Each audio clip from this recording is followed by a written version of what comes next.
All right, I'm not sure if we are alive yet. Okay, I think we are live. Hello, everyone, and peace of the Lord to all of you. I hope my voice coming good and clear from your side. Let me know, please, if you hear me and everything is working as it should be. Uh, let's see here. All right, looks like we are fine. As you see, we are going in the wrong time. Let's say, like, not the time really usually I go, just to give a chance for people who live in Asia to join us. I got some requests from people from Indonesia, Singapore, Malaysia. They're from Asia, asking me if I can go live in a time where it's good for them. So I said, okay, I will try. It's not easy, but we can make it happen from time to time.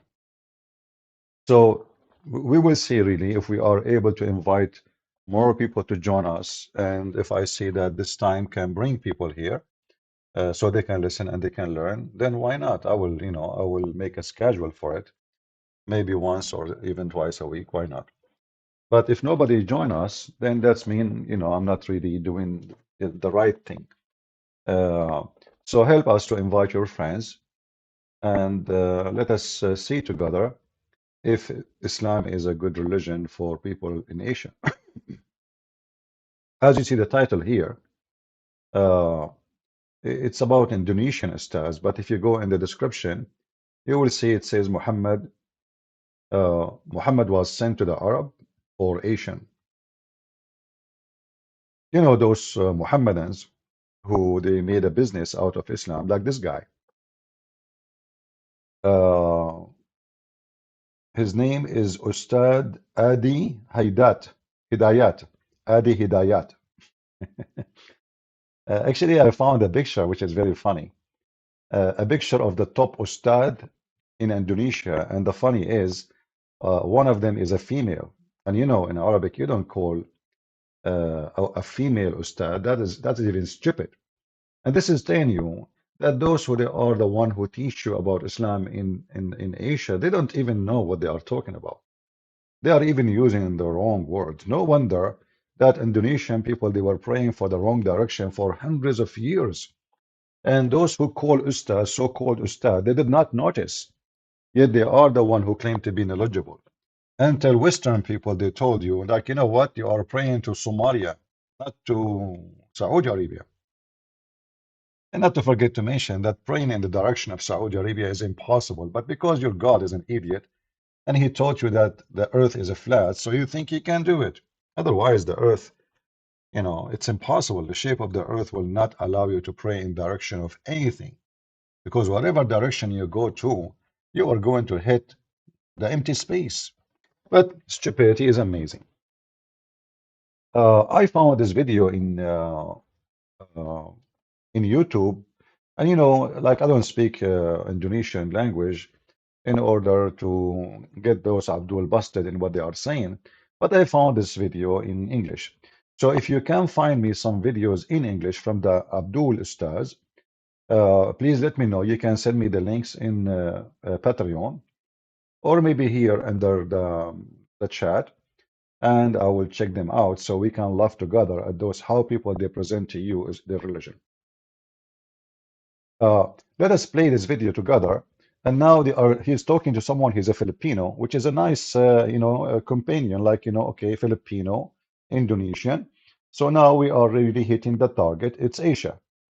So let us see the conversation and how funny it is.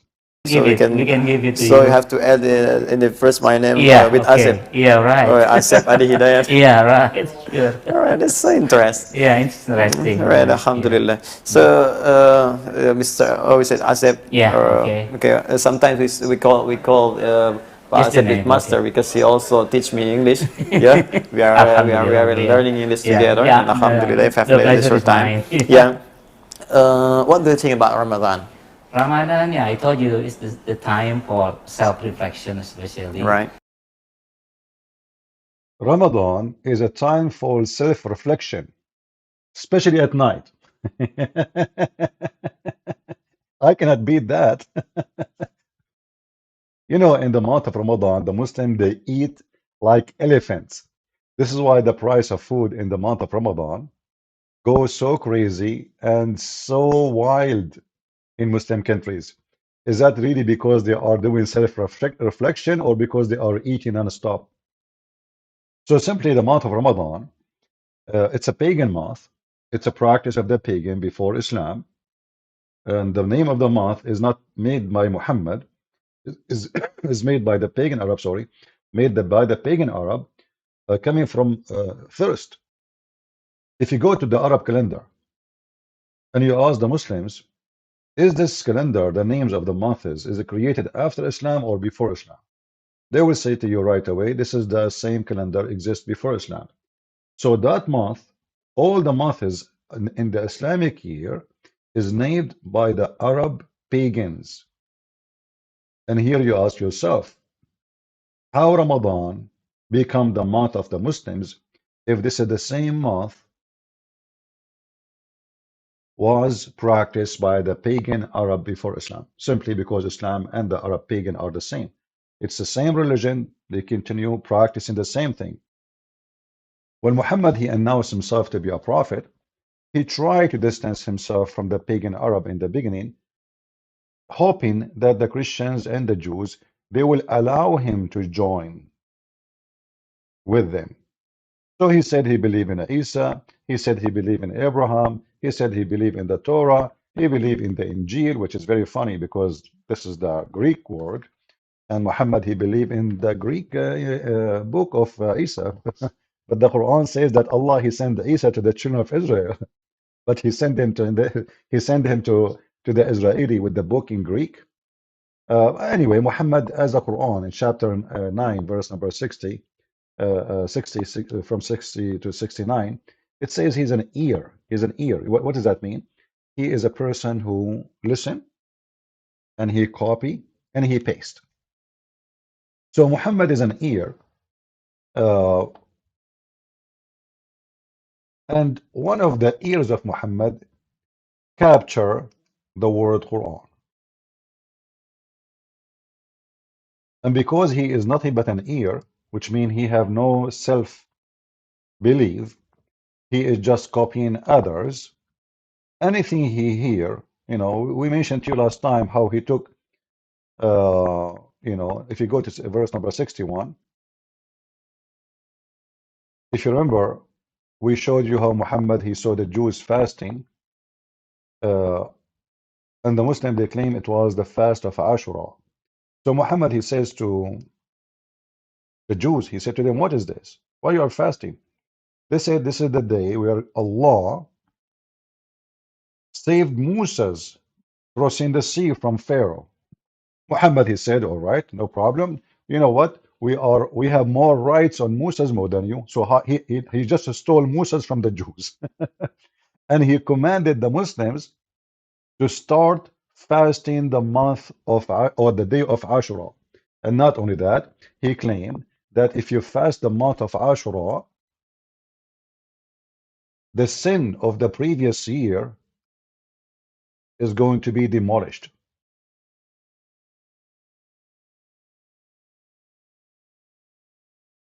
Imagine the guy, he just heard of it. He never heard of it before. And then suddenly, I don't know why my keyboard not switching to Arabic. I'm trying to type in Arabic. All right, now it's working.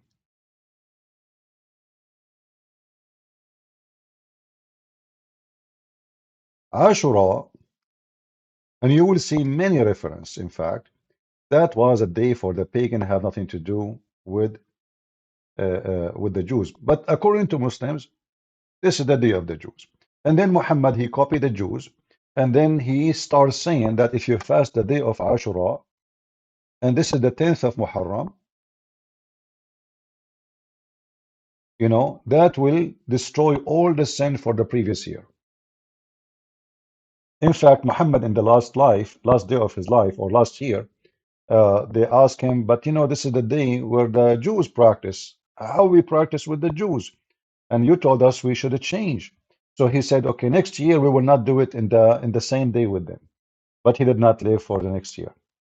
So if you go here, you will see how Muhammad, uh, read with me carefully. Quraysh used to fast the day of Ashura in the pre-Islamic period. And the apostle too used to fast that day. And when he came to Medina, he fasted on that day. Okay, so what the Arab, and here you see how the Muslims are so confused about who this day belong to who, because Islam is just a a jumpy yo-yo religion. They don't know what they are talking about. Everyone, this hadith says so, that hadith says so. They oppose each other, and the Muslim, they go in the limbo. So now this day is coming from who? Is it coming from the Jews, as other hadith says, or it's coming from the pagan Arab?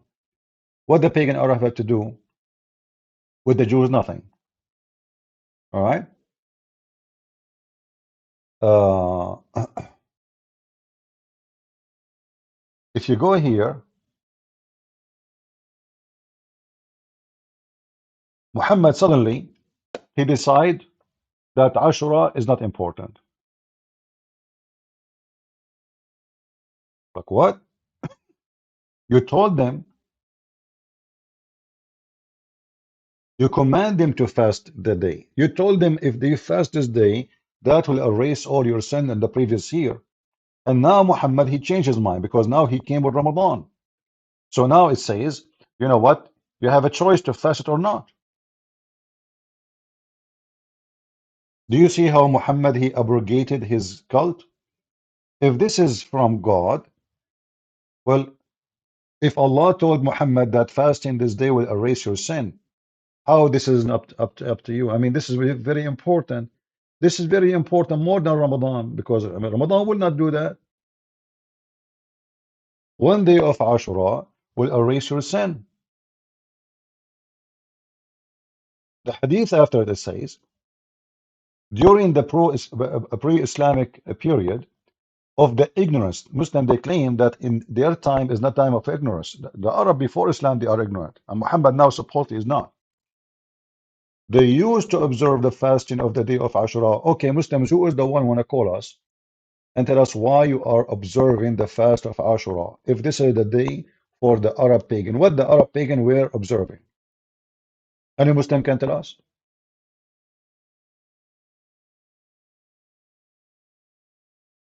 And why Muhammad fasted it?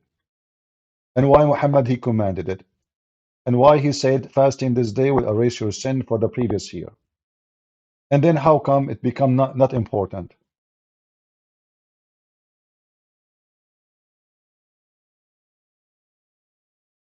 Do you see how stupid this garbage religion is? Muhammad is just trying to establish a religion.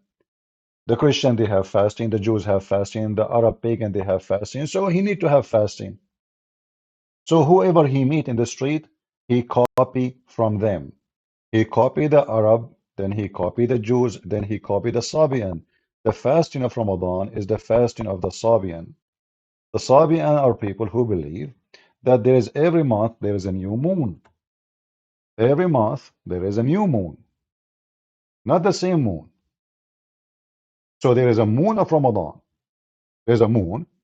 It's called the moon of Ramadan. When that moon appear, we do fast. And that moon is the crescent moon. This is why if we go in the Quran, we will find this. And here you notice the connection between the moon and Islam. You see in fact, all those months, the word month in Arabic is not exist. There's no word month. If I type the word which is used today as month, the word shahr, in fact, the word shahr has nothing to do with the word month. The word shahr is a moon.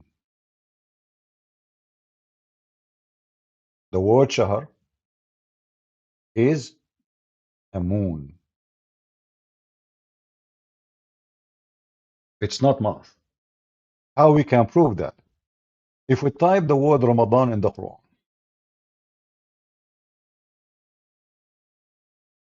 chapter 2, verse number 185.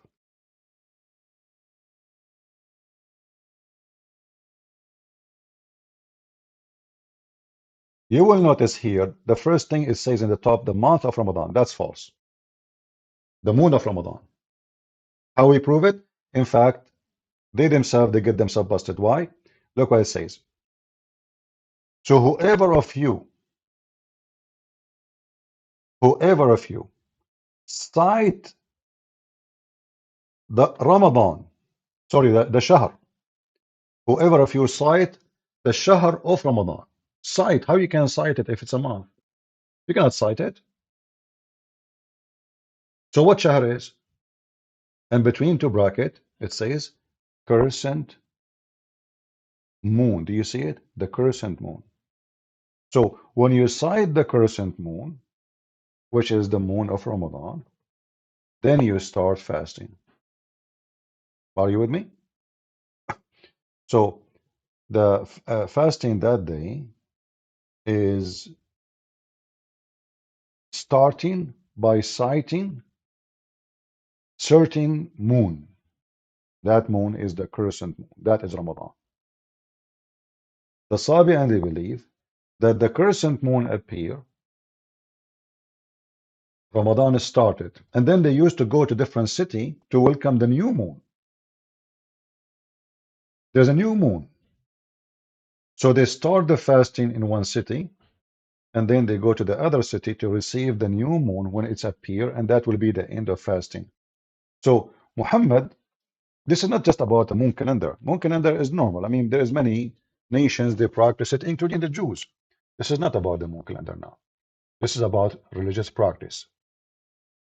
This is not just about moon calendar.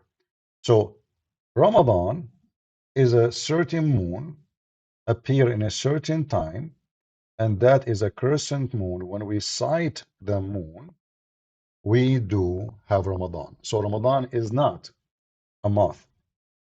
Ramadan is the crescent moon, which is called Ramadan.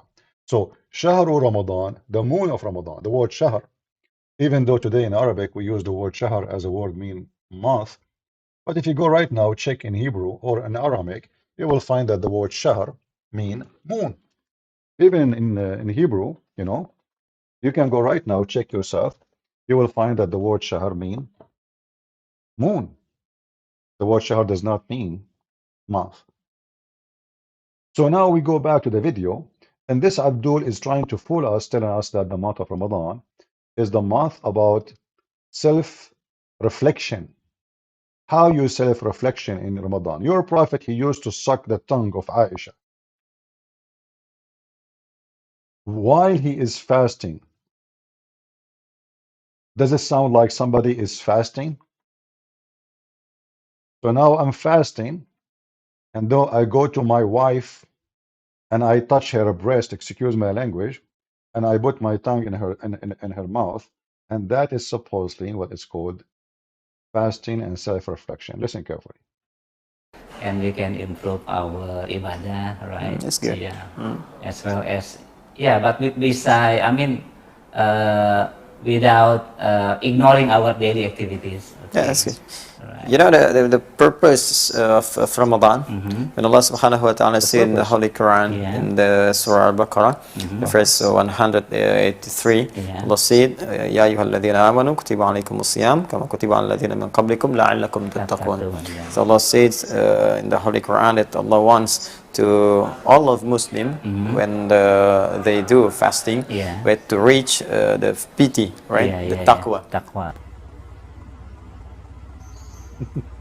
Actually, he skipped something very important. He mentioned, he says, as it is, became an obligation for people before you. So what Ramadan is? Kutiba alaykum as-salat. As it was, it is made for you a fard, which means is an obligation. The same as for the people before you, the pagan Arab and the pagan Sabian. Did you hear it? So if we go right now to show you the verse he mentioned,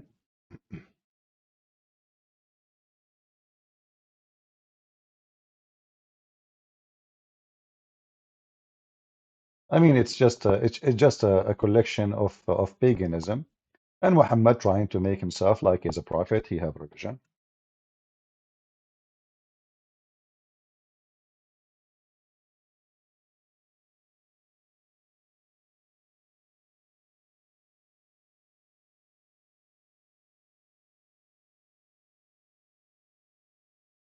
Hold on. This is the verse he mentioned,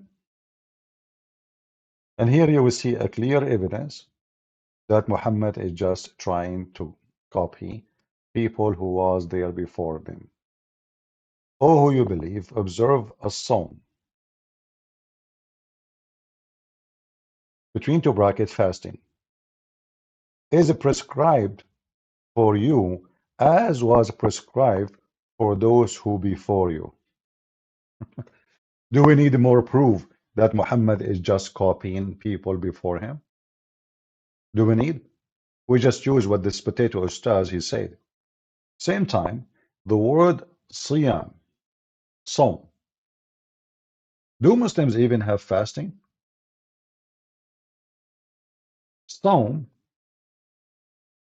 is you simply the word fast. The first thing you come to your mind is stop eating, right? Like you don't eat. But do Muslims fast in Ramadan? They don't. All what they do is just switching the time where they eat. So if I eat in the morning, my breakfast, well, now my breakfast will be if the sunset would like depend in the time, like in the summertime is different, in the winter time is different. So if my breakfast was at 5, sorry, at 7 a.m. in the morning, well, now it's going to be 7 p.m. or maybe 5 p.m. depending how fast the sun set. All right. But so where is the fasting? Did I fast? I was sleeping all night. I'm not drinking. I'm not eating. I'm not doing anything. Just sleeping. So now what Muslims do? They sleep all day. If you go all over the Middle East, you will see the month of Ramadan is the month of death. There's nothing. In fact, all Muslims they take vacation in the month of Ramadan so they can go to the nightclubs in different countries. In the month of Ramadan, you will find hundreds of thousands of Muslims going around the world to Thailand or Philippines or anywhere, so they can, do what Muslims do for shopping. So yet they claim that they are doing fasting, but this is not fasting. You know that this has nothing to do with fasting. The Christians, if you go to the Orthodox Church or even Catholic, but Orthodox they practice 40 plus 50 as a must, which means 90 days as a must, and plus every day in the week or 2 days, some of them they practice, they do fasting. But the fasting of the Christians is so different. The first thing of fasting or practice of fasting is not about just really food. Fasting is about controlling yourself from desire. Food is the easiest one. Food is the easiest desire to control. I mean, if a human being cannot control his desire to food, I mean, that means he control nothing really. But there's a bigger desire, like sexual desires, addiction desire, like, smoking, drinking, party, some things which is not right to do. Otherwise, the food alone is not really a big deal. It doesn't make you really a good person if you don't eat, does it? In fact, there's a lot of hookers, most of them, they fast a lot. They don't eat. They spend the whole day without food so they can be skinny. But doesn't change that they are hookers and they are prostitute. And then they call themselves a model. This is like they have a new fashion name, like, What do you do for a living? I'm a model. Okay. So she is fasting all day long. In fact, some of them they don't eat even for 2 days. But that doesn't change you. So what fasting from food will do? How that can make you a better person? So the whole fasting point in Islam is not there actually, because you don't. It's not food. You know what Jesus said. Islam he tried. Muhammad he tried to copy the Jews and the Christians, but he missed the whole point of the purpose of things to do. As an example, uh, food. What is forbidden? What is not? The Messiah he gave us the true meaning. It's not what go in your mouth make you dirty. It's what come from your mouth, and this is true. So Muhammad he focused in practice, pagan practice, but he didn't focus on reality. He don't focus on reality. He don't focus on what is important. So now I'm fasting, then I go to my wife's bedroom and I suck her tongue. So did I really fast?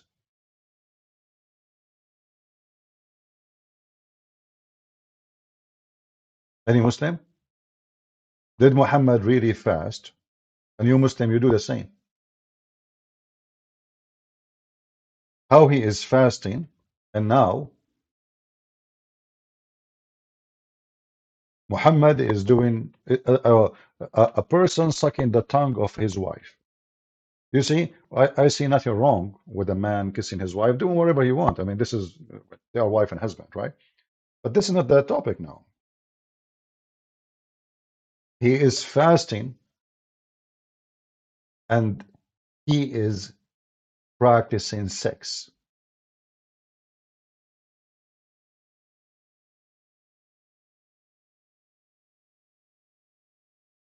What is the fasting exactly we are talking about?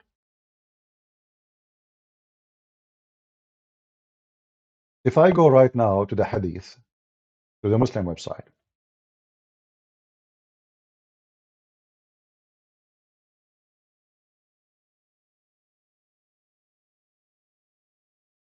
and let us see, let us search for this.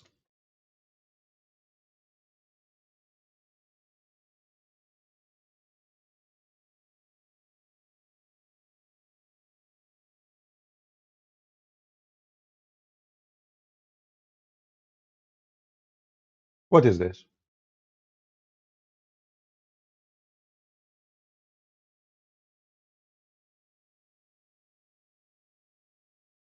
The Prophet, he used to go around and kiss his wives while he is fasting. Ah, ha, ha, ha. She laughed. Ha, ha, ha, ha, ha. What is this? If this is the Prophet,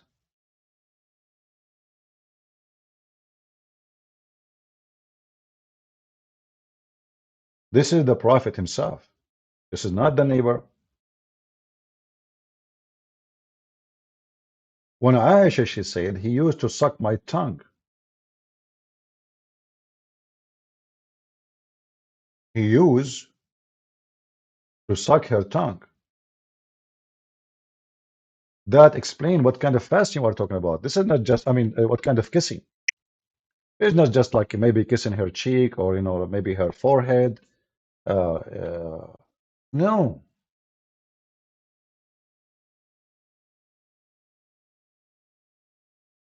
وَيَمُصُّ لِسَانَهَا. And he sucked her tongue.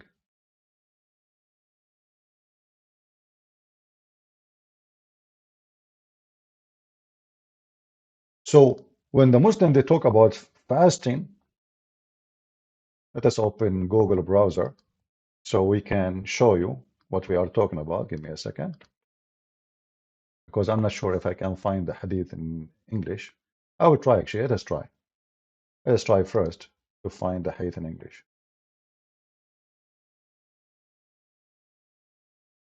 about Muhammad sucking the tongue of Aisha.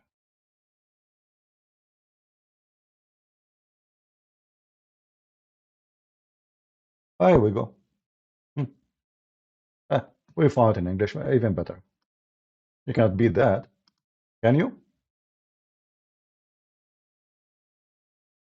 And for sure, the Muslim, they will say to you, this is da'if.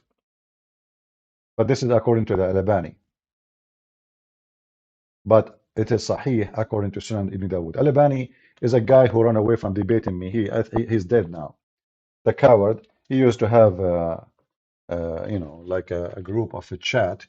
I offer him a debate, and he, a potato. You know, they claim that his eyesight is not good. He is old. He cannot debate. Anyway, so the Prophet used to suck her tongue. Not only he kissed his wives.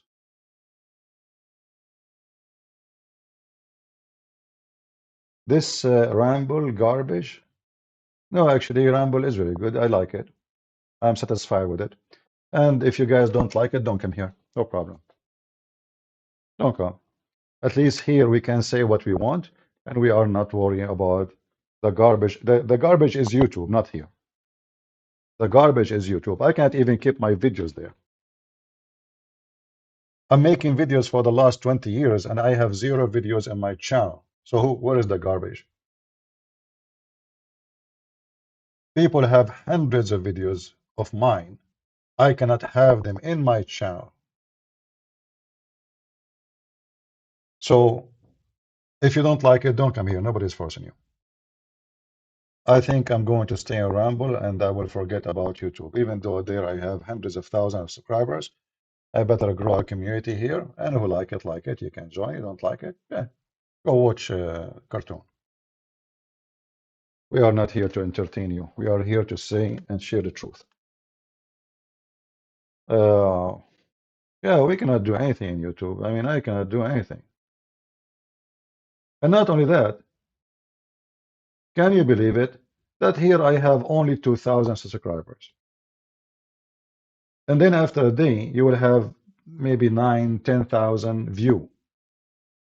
And then in YouTube, I have 155,000. And then I get 16,000, 20,000 view. They obviously, they play with the numbers. There's no way a channel have 2,000 here will do the same or double of a channel have 155,000. All right. So anyway, you know, it's up to you. You like it, you can join us. So as you see, when the Muslims they speak about fasting, the fasting is not exist. This is not how what is the purpose of fasting? The purpose of fasting is teaching yourself how to control your desire. Is Muhammad controlling his desire? Which one is more important? To control my sexual desire or food?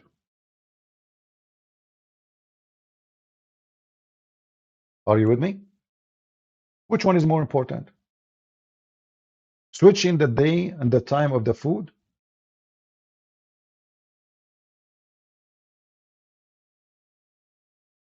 Instead of eating at daytime, I eat at night. And not only that, Muslims in Ramadan, they eat like cows. They don't even fast. What do you mean fasting? Expensive food, you know. So listen, you're not fasting. You're eating more.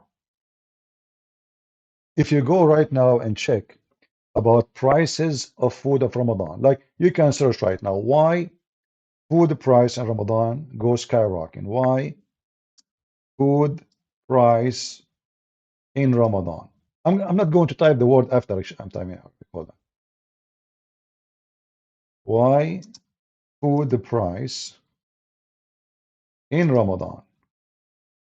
I just typed that. I did not type the rest.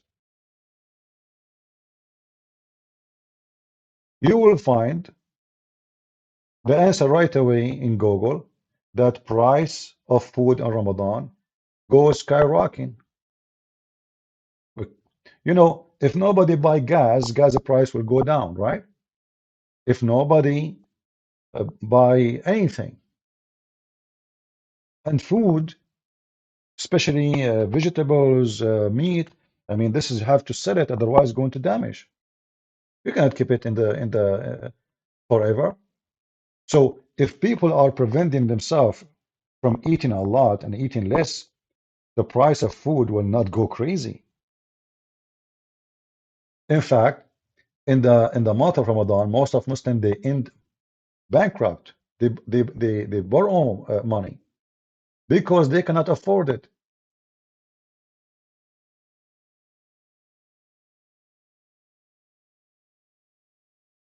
Why? Because Muslims are not fasting. Muslims are eating way more. So when those people they tell us about the meaning of Ramadan, we laugh. What Ramadan you are talking about? So actually, the opposite Yeah. of lust, Yeah. nafsu, is Yeah. taqwa. Yeah, right. So both of our Yeah. are opposite each Yeah. other. Yeah.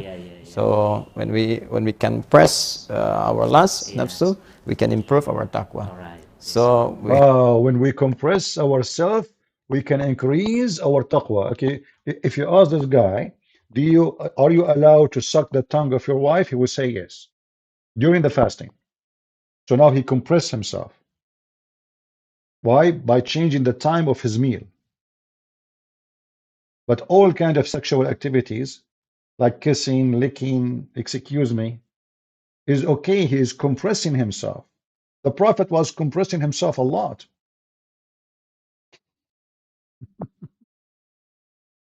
Do you see how you compress yourself? This is a lot of compress, my friend. So those liars who they are making business out of the religion, they try to fool you and make you believe that Ramadan is really a month where you train yourself to be a person who fear God. And here we have to stop with the word taqwa. Taqwa, if you ask a Muslim what taqwa is, he will say fear God. Okay. So you Muslims, you obey Allah because you fear God, not because you believe in God. This is what Islam is about. Islam is religion by fear, not by belief. So now because Allah He made it obligation. You see, when I say fasting, if fasting is a true in Islam, then fasting should not be an obligation, forcing people to do it. Fasting should be an act of a believer. Are you with me? So if I decide to fast from sin, this is fasting. This is the best fasting if you can do it, right? It's an act of belief, not an act of obligation. Because when you are doing an obligation, because somebody forcing you, that means you don't believe. You are doing it just because it became an obligation, not because you believe in it. So if we say it's up to you, then you do it, or it's up to me. If fasting is meant to control ourselves, as you see, Muhammad is not controlling himself, and neither the Muslims. They do everything wrong in the month of Ramadan. And then, actually, in the month of Ramadan is the most idiotic month ever. You speak to a Muslim, you go on the street, don't talk to me, I'm Ramadan, I'm fasting now, please, don't. Like, he is so angry, he is unhappy, he is have no patience, that's it. So now suddenly, his fasting become an excuse of all kind of arrogant and even violent. In fact, if you check in Google, you will find that in the month of Ramadan, violence increase in a massive way. Not to forget to mention that the month of Ramadan cause a lot of death. Anyone knows why? Anyone knows why?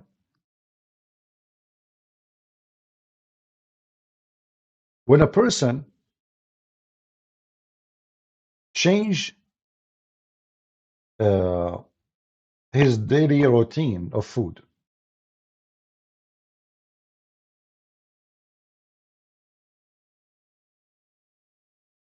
change up, like upside down.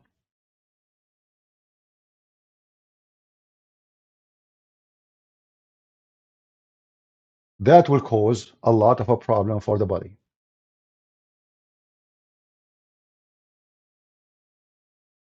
And this is why, according to Muslim study, not mine,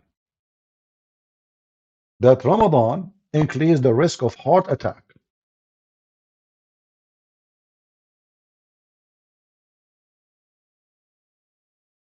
Read with me.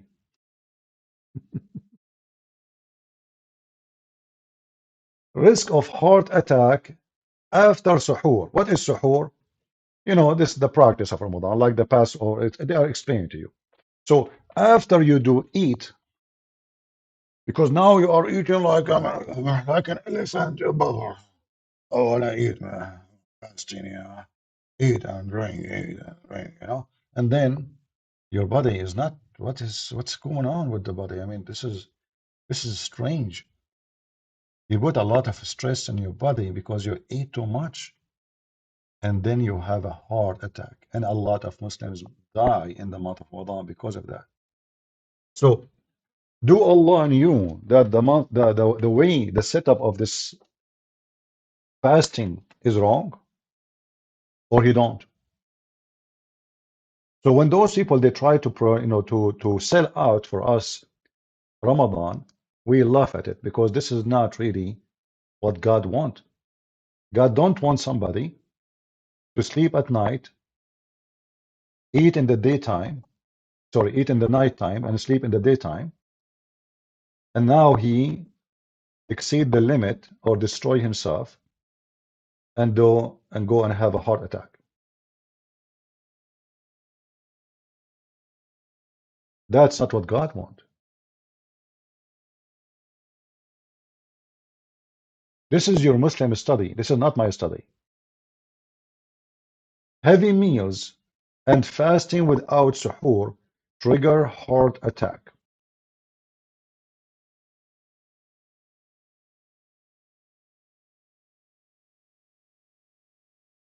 Risk of heart attack after suhoor during Ramadan. Dr. Timur Kakanaka. I don't know what the name is. This is, I don't know, some maybe Indonesian, I'm not sure. Professor of etc., who noted that heart attack complication coincides, like, it happened during the hour of Ramadan. Okay, and then you can read the article. So, is the month of Ramadan really doing its job? We are eating way more. We are eating like mules. We suck the tongue of our wife during the daytime, especially if the wife, she is 6 years old. Praise be to Allah, you are a pedophile now, and you have a certification from Allah to practice it. And now you stay the whole day, you are not eating or drinking, and then boom, Ramadan, the end of fasting, and then you start eating like a donkey, and then you die. Not to mention other complications for the body, but this is at least the most, I mean, this is the most dangerous we can mention. And maybe there is other about sugar, diabetes, all kind of garbage.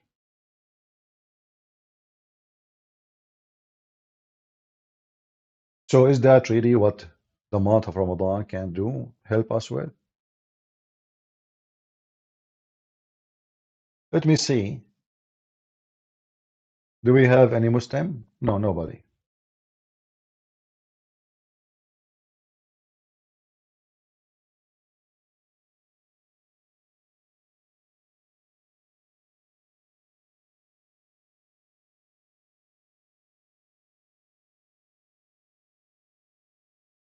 If you are a Muslim and you like to join us, please feel free.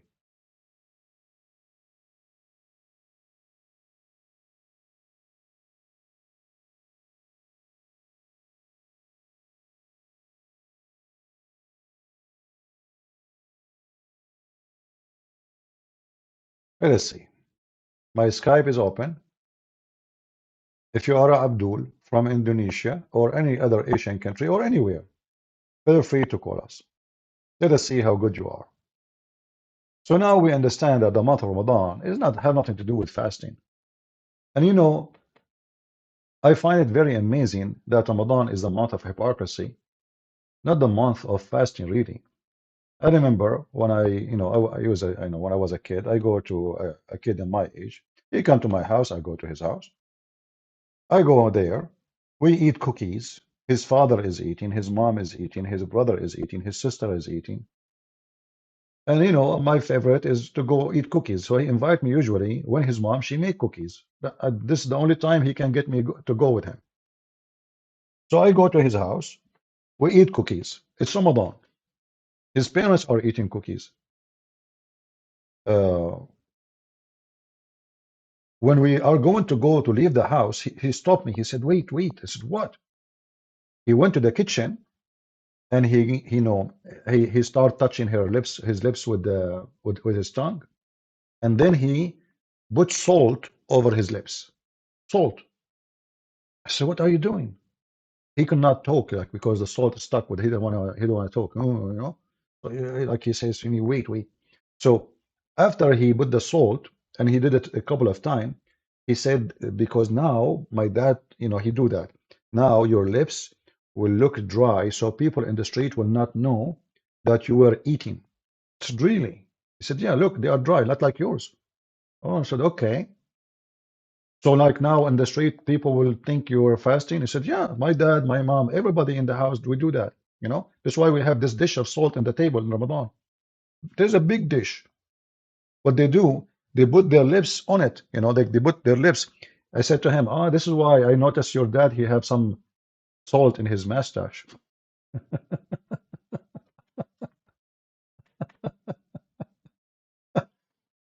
So they are fasting Ramadan, but in reality they are not.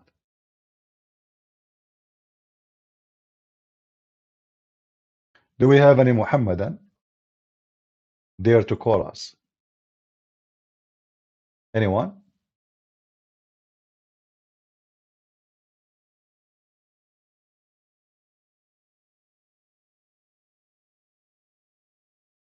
The Islamic society, they practice nothing but a hypocrisy act. The month of Ramadan is not the month of fasting, is the month of eating. In the Bible, Jesus said, when you fast, don't do the same as those hypocrites. They want everybody knows that they are fasting. That's what the Muslims do. They are the hypocrite. This is a religion of hypocrisy. This is why you don't see a Christian talking about himself fasting. Or, okay, I have to go and pray. We don't. Jesus warned us not to pray like those hypocrites who pray in the corner. Why in the corner? Because they want people to see them from every direction, not only one direction. So he go in the corner, like what Muslims do. They go in the park, they go in the street, they go in the corner of the street. He put his rag in the top of the car to pray. So everybody will see him. They are hypocrite, following the devil Muhammad. But when you check what make a person good, you will find none of those exist in their society. Like, I beat my wife, but I fast Ramadan. We have a Muslims in the chat. Why you don't join us, my friend? Join us and prove us wrong. You're welcome. My Skype is in the description. All what you need to do, open your Skype, click at my link. I have it for you. Like there, I said vol me, I meant call me. Call me in Skype and prove me wrong. Is that fair? If you really have a religion and you are proud about it, then you should join us and get this guy busted. And you are more than welcome. I will speak to you in a friendly way. As long as you are friendly, I will be more friendly to you. Can you do so?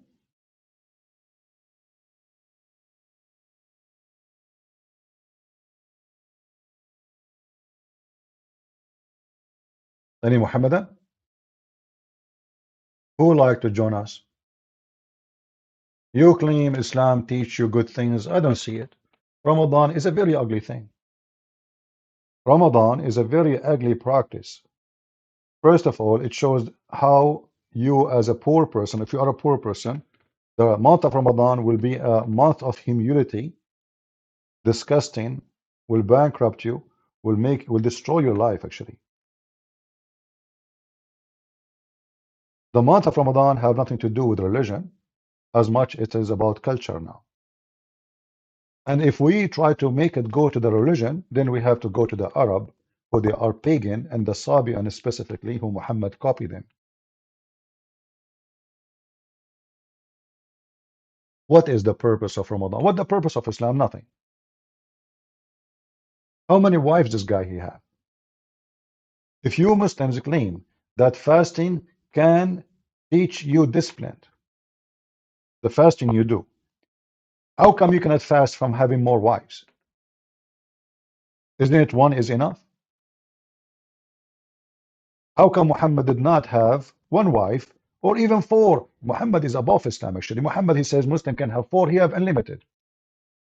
Did Muhammad teach himself how to be disciplined and how to fast from his sexual desires? Why he want to keep having more and more and more women?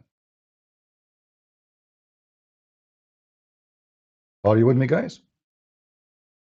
If a person really want to do fast, the most important thing is not exist in Islam. What food? You don't fast from sex. You don't fast from having more wives. You don't fast from having sex with the children. You don't fast from sucking your tongue, the tongue of your wives. So where are you fasting? Where is your fasting?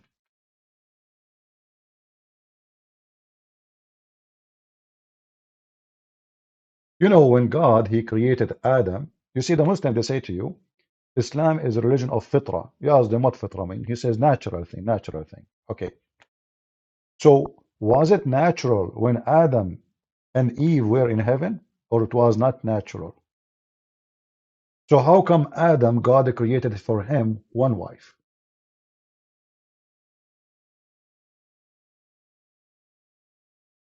The Muslims, because they are following a pervert, he told them the natural thing, like, you know, you see the video of Lili Dawa, he speak about being a man, he liked to have more wives. This is the natural thing. This is a natural thing. This is not the opposite, no. This is the natural thing. But all of us, we knew that when Muhammad, he copied the story of Adam and Eve from other belief, which has nothing to do with him. He made a big mistake. God created only Adam and Eve. And if we go and read the hadith of Muhammad about Adam and Eve children, we will find each one of them, he married only one wife.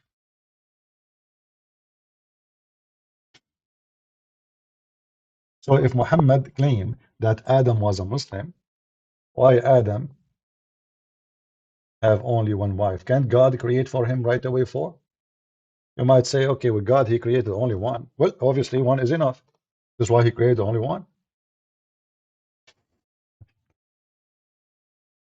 How Adam was able to be in heaven with one? Shouldn't he complain to Allah? They say, Allah, what's wrong with you? This is heaven now?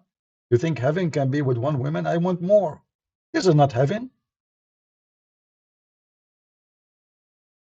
So you fake discipline. You claim that you are a person who obey God, but in fact you are not.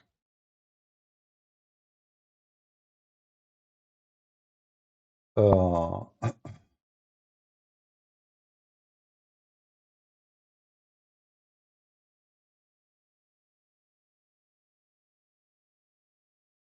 right. Do we have any Muhammadan here who would like to join us?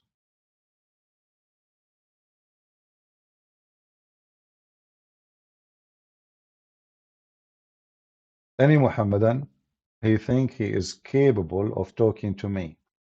You see, we challenge your Ustadz, and I want you Muslims to carry my message to your Ustadz and tell them why they don't dare to debate me.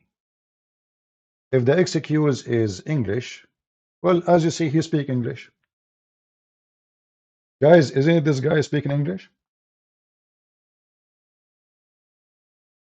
He do, right? We have when we lost control to our taqwa, so the lust will improve. Yeah, the grow up. See, he speak English. So do he have an excuse not to challenge, to accept that challenge of a Christian prince and debate me? He can bring with him as many Muslims he need to support him in such a debate. I actually advise him because he will be destroyed miserably, him and his religion. So I advise him to bring all the Ustad with him. Abdul Samud, anyone, all of you. You don't have a religion. Islam is not even religion. Islam is a joke. And now look what they are focusing in. If you fast, huh? Okay, what about you fasting from taking money when you do speech? I saw the article that Ustad Abdul Samud, he charged $5,000 for each time he make a speech. Can we accept $5 for a hamburger? Why you need $5,000 to make a speech? So you come here and you want to give us a speeches about, compressing ourselves and learning how to control ourselves, and then we make fortune from Islam. And we take the money from the poor Indonesians. How many Indonesians they need to work to make $5,000? Are you really fasting?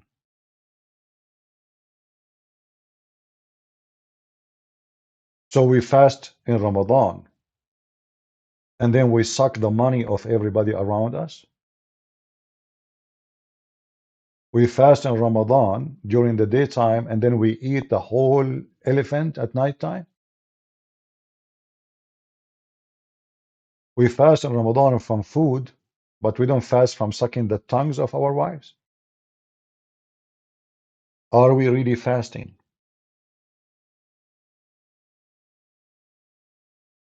Who is a Muhammadan here can join us?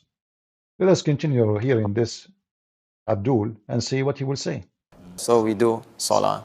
We do more Salah, not only for the Fardu, right? We add also with Sunnah, Rawatib or Ramatib, Rawatib. Okay, hold on. And now we do Salat. We ate now, we go to the mosque. We do Salah. All right. Why? But why we are doing Salah? Any Muslim can tell me why we are doing Salah? Why Muslim they do Salah? The Muslim Salah is the most stupid Salah ever. Salah mean a prayer. Salah mean a prayer. The Muslim here repeat what Allah he said. So you are not doing Salah, you are just a repeating machine.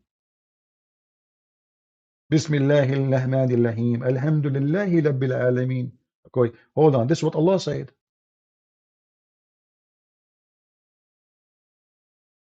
You are not praying. Prayer is you communicate with your Lord. You speak to him from your heart. You are just saying what Allah said. So imagine you have a kid.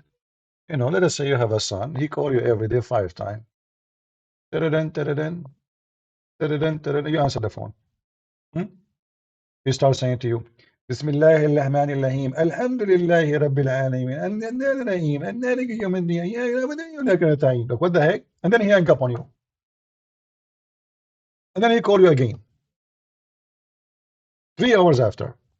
Bismillahirrahmanirrahim. Alhamdulillah. Abdul, isn't this what I said? Why you are saying to me what I'm saying? No, you are not praying to God. You are saying what he said to you. What is your prayer? How in the world repeating the same words 5 times a day can be called a prayer?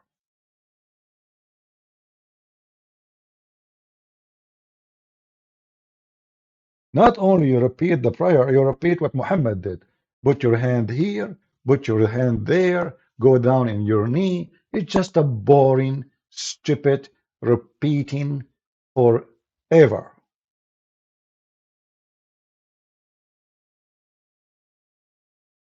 What was the purpose? Nothing.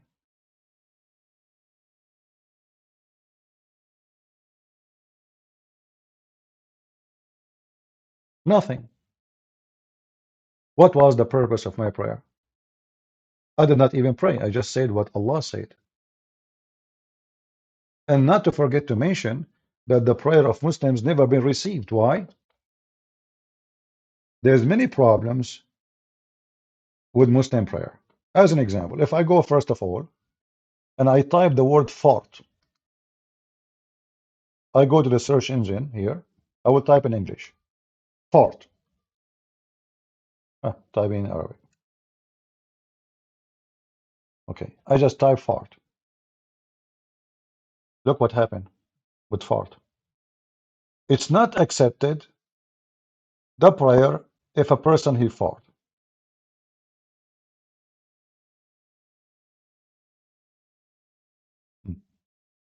So now you go and you do ablution with dead dogs and women blood from period and garbage as Muhammad did, and now you suddenly, you know, farted.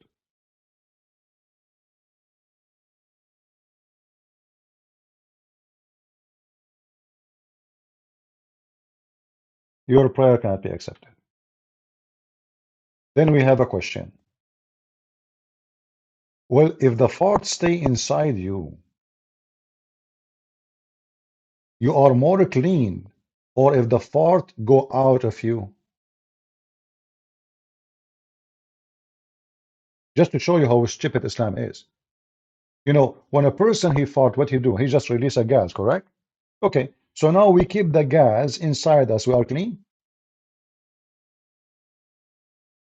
Or we are cleaner after we fart? Guys, do you see the idea how stupid it is? So if am I cleaner if I dump my poo-poo or I keep my poo-poo? Which one make me cleaner? So if the point is a cleaning, you miss the point. Farting inside you is still there. What difference going to make? Are you really clean? What is this?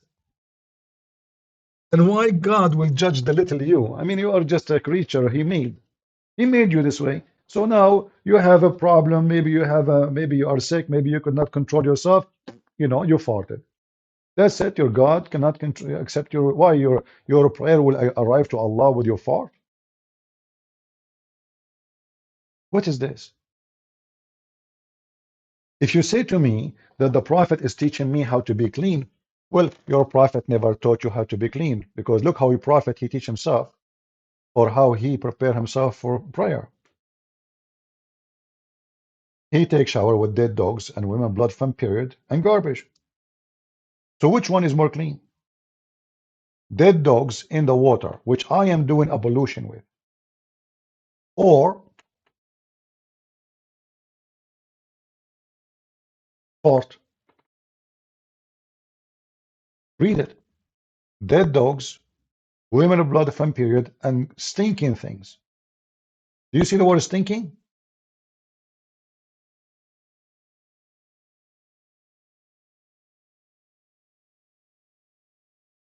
So where is your God? What is the position of your God from Muhammad taking ablution, which means to get ready to meet Allah, with dead dogs and women of blood from period, and all of this in a water in the size of a jacuzzi? And this is not a spring of water. This is a water which is a swamp, dirty water. This is why people they are throwing garbage in it. It's not good for drinking. You see, this is desert. In the desert, nobody will pollute the water. Water is very, very priceless. So what this water is about? This is the water of women who do laundry, women who do wash things. The water go to the lower part of the town in a little hole. It's called bi'ru bidaa, which means the well of garbage. And this is why we find in it garbage. This is why it's called bi'ru bidaa.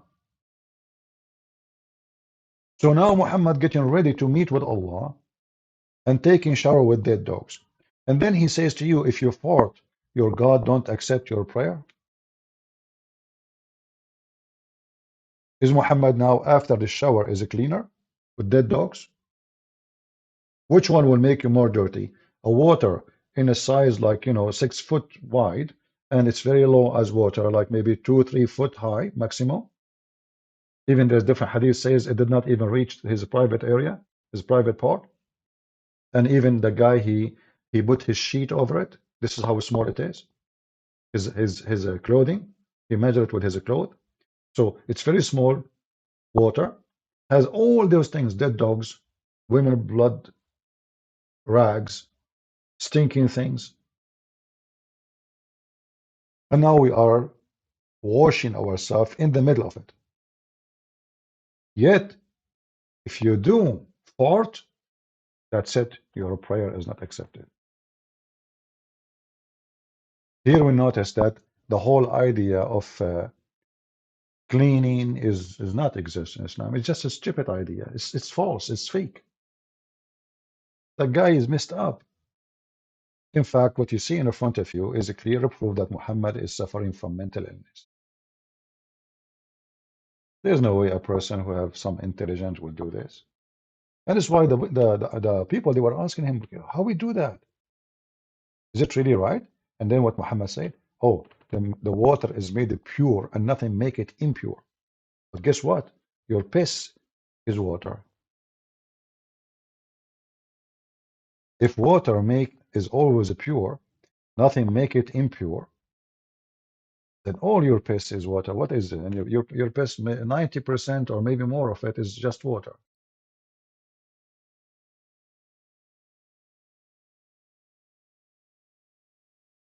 So now water is always pure. Nothing make it impure. So why, if you pee, why, if you fart, okay, this is all is a form of water. What is this? He's just an idiot creating religion. He just make up rules. That's why Muhammad, he make up a rule in the morning, sometime he forbid it afternoon. Even the tafsir says that the Arab, they were laughing at him, and they were saying to the Muslims, your prophet, he make an obligation in the morning, and he forbid it in the same second day. Like, you just see something right now. What happened? People, they complain, they find it stupid. So Muhammad is, okay, don't do it, tomorrow, okay, what the heck is this? Is it from God or is it from you? Obviously, Muhammad is a false prophet. You don't make an obligation from God and then you change it in the same more day, less than 24 hours. If you go in the Quran here as an example, you will see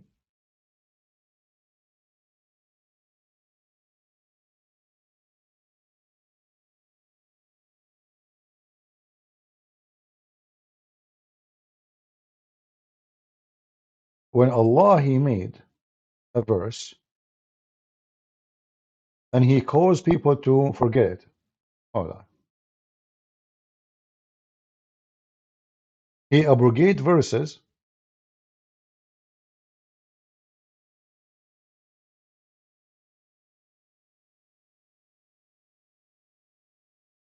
or he caused it to be forget.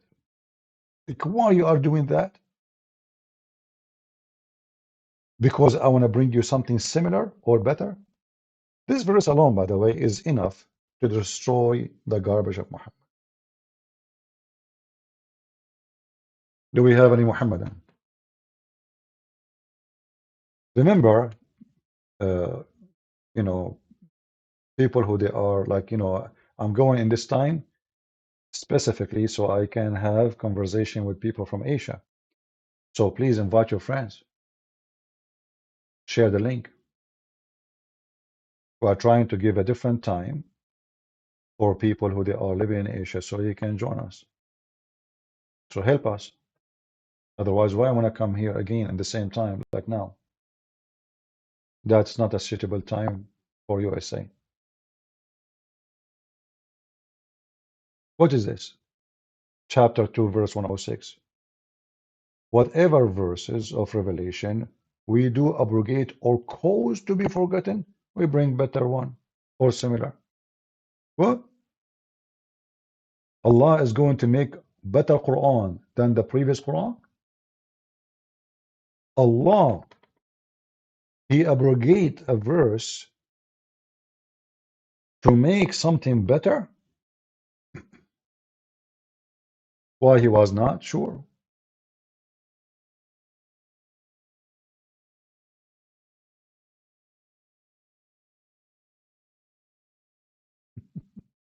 What is this? And Allah, He caused you to forget the Quran? I thought the Muslim, they say that, we memorize the Quran. It turned to be the one who make you forget the Quran is Allah. It's in front of you.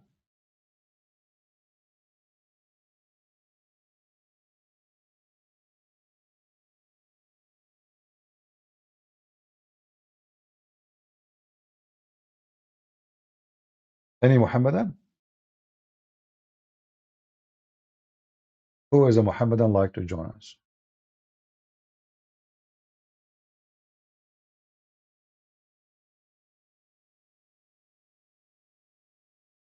Anyone? So you will see the Muslim sheiks or so-called Ustad, they call themselves Ustad, focusing in stupid things. Brother, the phone call. Assalamu alaikum. Brother, shall I use toilet paper made in America to clean my bum? Or it's better to use water? Hmm. That is a serious question. A woman, she called the sheikh about how to take hair from her vagina area. The sheikh, he have the answer. This is Islam. What is the religion in your religion? There's no religion. All of it is about shaving your private area, shaving underarm, eating ice cream, masturbating. Zero spiritual life. All is about food and sex. Food and sex. And when you decide to be spiritual, what do? You repeat what Allah told you. And then, after you commit all kind of sin in the world, you just go to your bed and you say a sentence 100 times, and your sin will be totally erased. Very easy. Easy teasy. 100 times, brother. You say Bismillahi wa bihamdihi 100 times, your sin is erased even if it is more than the foam of the ocean. Is it easy? You see how easy it is? This is religion. Hmm? That's it. I say Bismillahi wa bihamdihi 100 times, brother.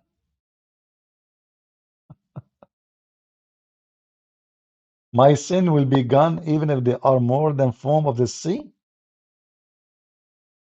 This is religion. But remember, I cannot pray to Allah after I fart. No, no, no, no. But I can say Bismillah wa bihamdihi 100 times and all my fart is gone. By the way, can I say that before fart or after fart?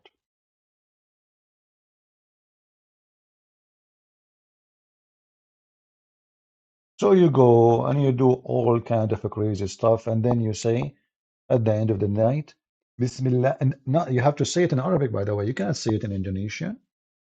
You cannot. You have to say it like this. Look, this is what they type it for you in Latin letters. Bismillah. Whoever says Subhanallah wa bihamdihi. That's it. You don't speak Arabic, no problem. Just repeat the sound. Repeat the sound. And then all your sin will be erased. This is religion. Do you see how easy teasy this cult?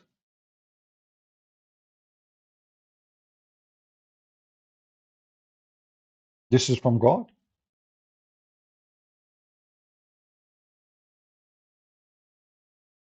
Do we have any Muhammadan would like to join us? Who is a brave Muhammadan would like to join us?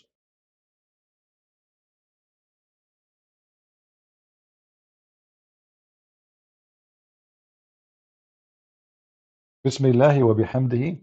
Subhanallah. Praise God, praise Allah, Allah in the name of the God, you know. So and thanks to Him. That's it. 100 times. And why 100 times?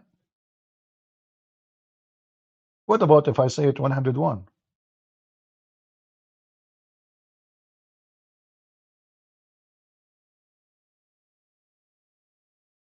Please refrain from using bad words, otherwise we have to mute you in the chat. Don't use bad language. If you use a bad language, then I have no choice except to mute you. I can give you a warning for some time. This is not a Sneeko page. He keeps saying the F word every 2 seconds, and we are not people of the F word. Do we have any Muhammadan? Don't worry, Muhammadan. If you call me and you commit 1,000 million sin, don't worry. Before you go to bed, you say Bismillahi wa bihamdihi 100 times. What say you? See how easy it is? So why I want to fast Ramadan? I mean, what the heck with this religion?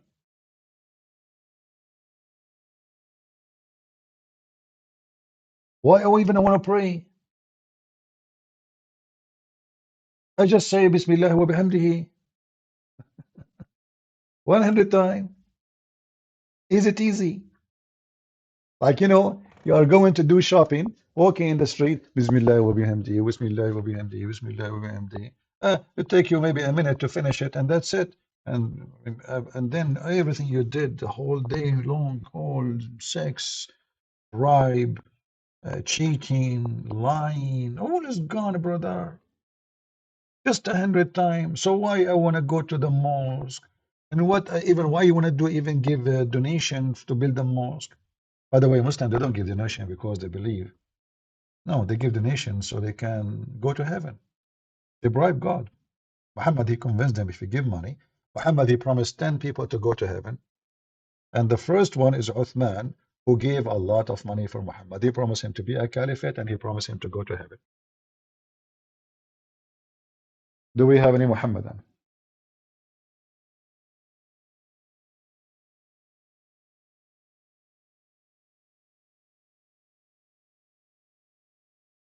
Anyone?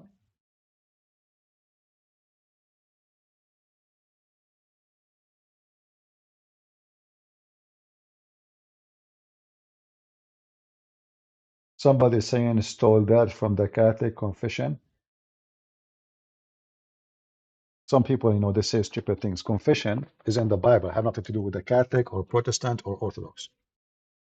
Ignorant people, they say they make poo-poo. Isn't it the Bible says confess your sin to each other, you idiot? Same time, what does this have to do with confession? This is confession now. Do we have any Abdul here? Same time, Hail Mary, the Catholic, they say it, even though I don't agree with the way they do it. I'm not a Catholic, as you know. But it's in the Bible too. When the angels came to Mary, they said to her, Hail Mary. We have a lot of ignorance in this earth. Many, they claim to be Christian. They have no idea what they are talking. They heard somebody saying something about the Catholic. They copy it, they post it. Another person, he lie about the Protestant. We copy it, we paste it. Copy paste generation. Nobody want to read. Everybody is copy paste. Nobody opened the book. Nobody studied the book. Nobody read the book. But everybody, he knew the book now. Oh, Lord have mercy. And I have to fight against all kind of ignorance. Well, if there is no Muslims is calling, then we have to allow the Christians to call. All right. Whoever Christian would like to join us, just focus with us, please, in the topic. And anytime a Muslim he join us, we will be happy to have him. I advise you always to refrain from ignorance. Ignorance is our enemy. You will see someone, you see, there's many things in like the Pope. This Pope, especially this Pope, I consider him the devil. He is not even a Christian. But that is not the Catholic. The Catholic is not that guy. If someone is a Protestant and he's saying, there's many, by the way, many priests, Protestant priests, they promote Islam.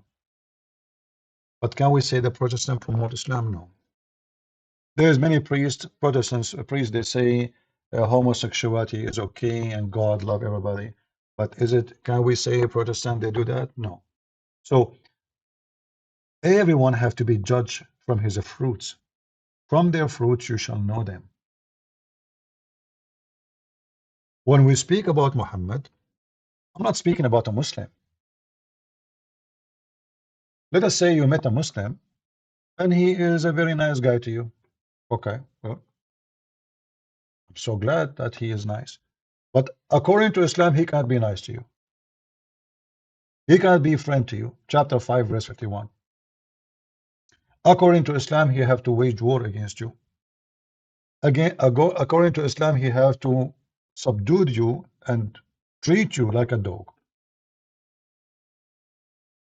So when somebody says to me, I have a Muslim friend, I say, well, Muslims have no friends, not Muslims.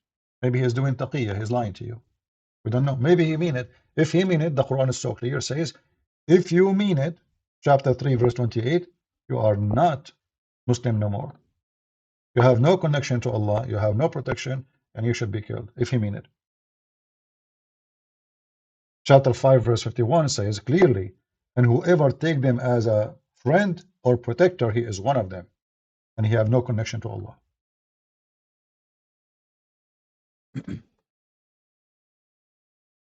Do we have any Muhammadan?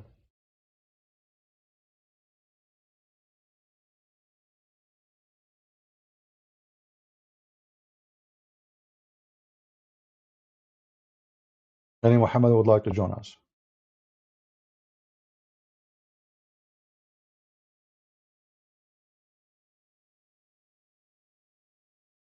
Nobody?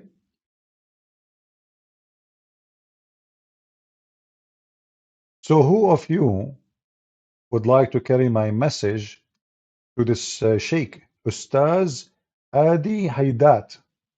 Who wanna carry you can copy this part of the video and tell this guy who speak English, he have no excuse now, if he dare to debate Christian Prince, I will call him. See, I'm a very humble man. I will call you. And now, because you speak English, you do not need a translator. And you have no excuse to say I will not. Do you think he will dare? The answer, we know, he will not. They are there just to fool you, to claim that they have knowledge. The second they speak to me, you will notice that their knowledge does not even exist for a second.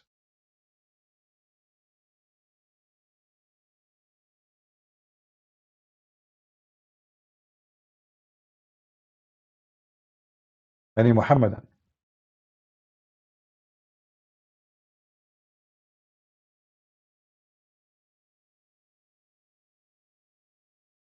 Who dare? Taraweeh also. What is the purpose of Salah? Yeah, to be close to God.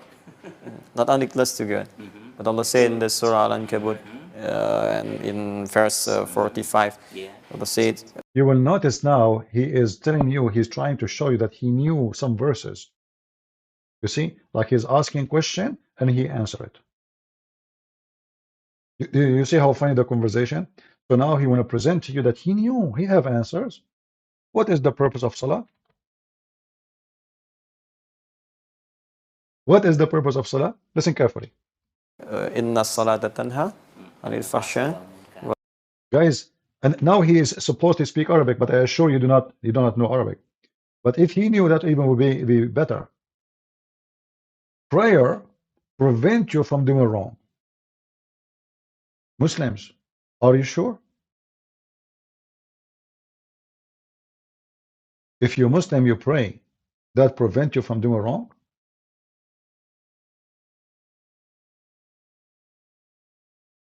Who can confirm that? Isn't it your prayer itself is wrong? When you pray, you are cursing people. When you pray, you wish death to people. When you pray, you preach hate to people. So what do you mean that prevent wrong?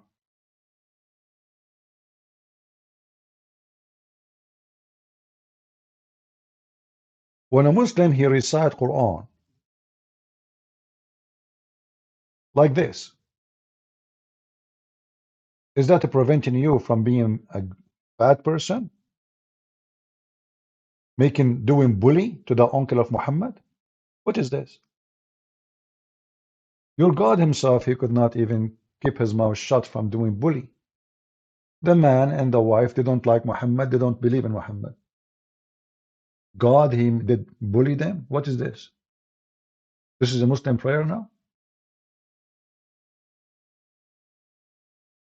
Is it a prayer to say to somebody, you are the worst of the creatures? Is it a prayer? Does that make me better if I say to someone, you are najis, you are filthy? Just because you don't believe in my God?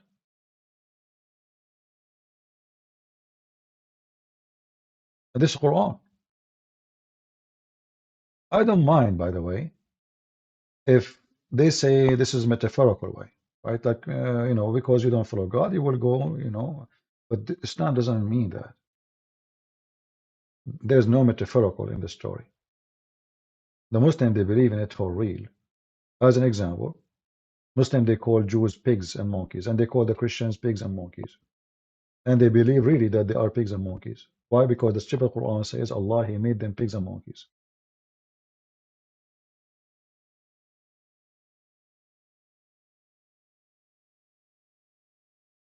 Ustadz Adi Hidayat is a master graduated from Libya, from Al-Qaddafi.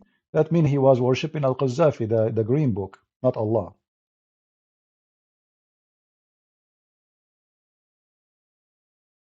Do we have any Muhammadan?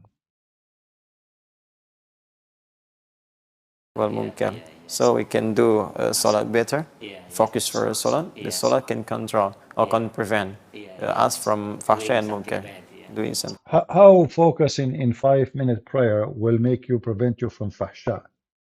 Same time, your prophet was praying, supposedly, right? When he went to his own son's wife and he flirted with her, was he a person who praying every day or not?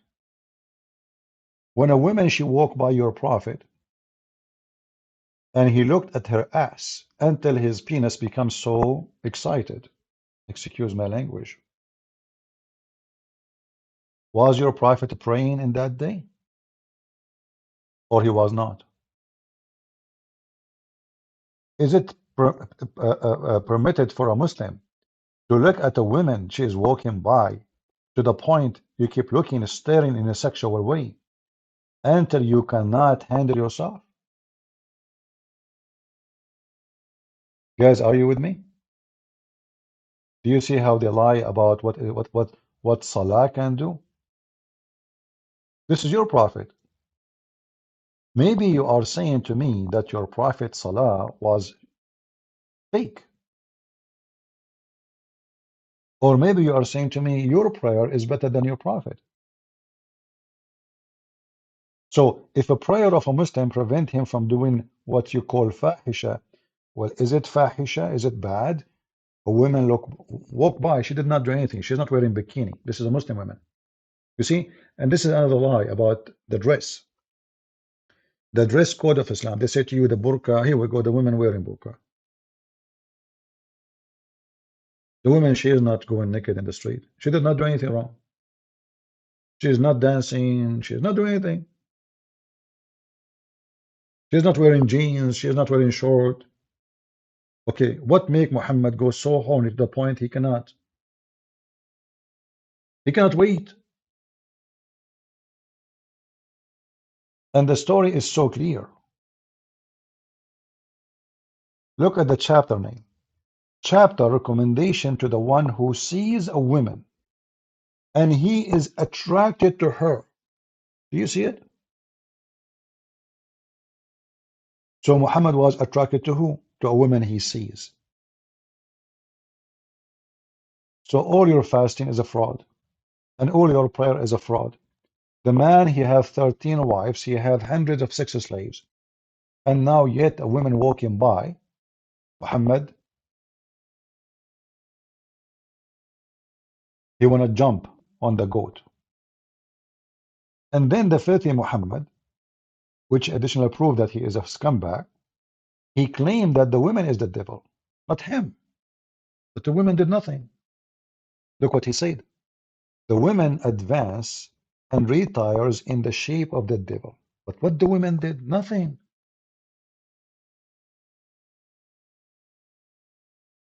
The women, she did nothing wrong. She just walked by. So now Muhammad is staring at her ass and her boobs, and now he blamed the women for him getting so horny.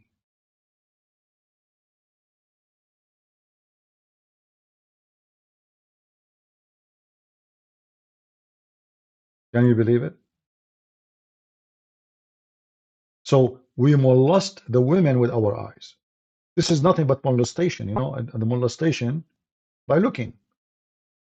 So we molest the women by he is mapping her bum and her legs.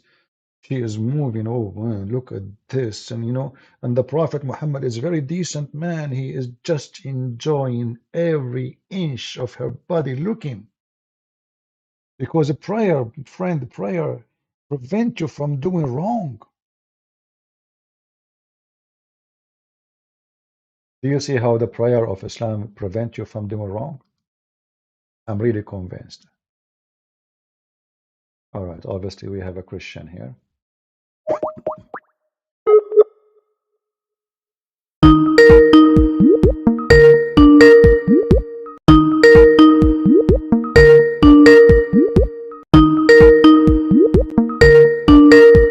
Try to be ready, please, next to your Skype. If you text me, and answer right away. Otherwise, the ring will be annoying.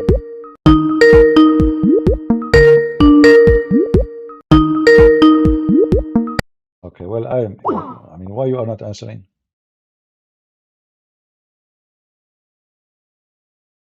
If you text me, you want to join us, be ready to answer right away. I will call you one more time. And maybe you have to be sure to add me before you call me, because some of you have your privacy set to not to receive a call unless you add me first. All right? So be sure you add me before you text me. So when I call you, you will be able to receive my call.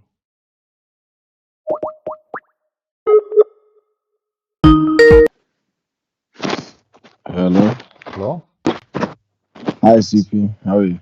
I'm fine, my friend. Go ahead. You are live on air.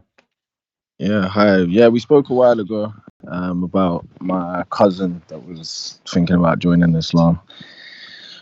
So thanks for your advice that time. And what So happened? on the What top, happened? What happened with him now? well, I haven't managed to speak to him, but I've just been gathering more information. But he said he's going to call me later on today, so I'm planning to, All talk to him right. about it. Well, anytime he can call me if you want to. Yeah, I think we spoke about it last time. I don't think he's ready for all of that. I don't think he really thinks he could talk to you.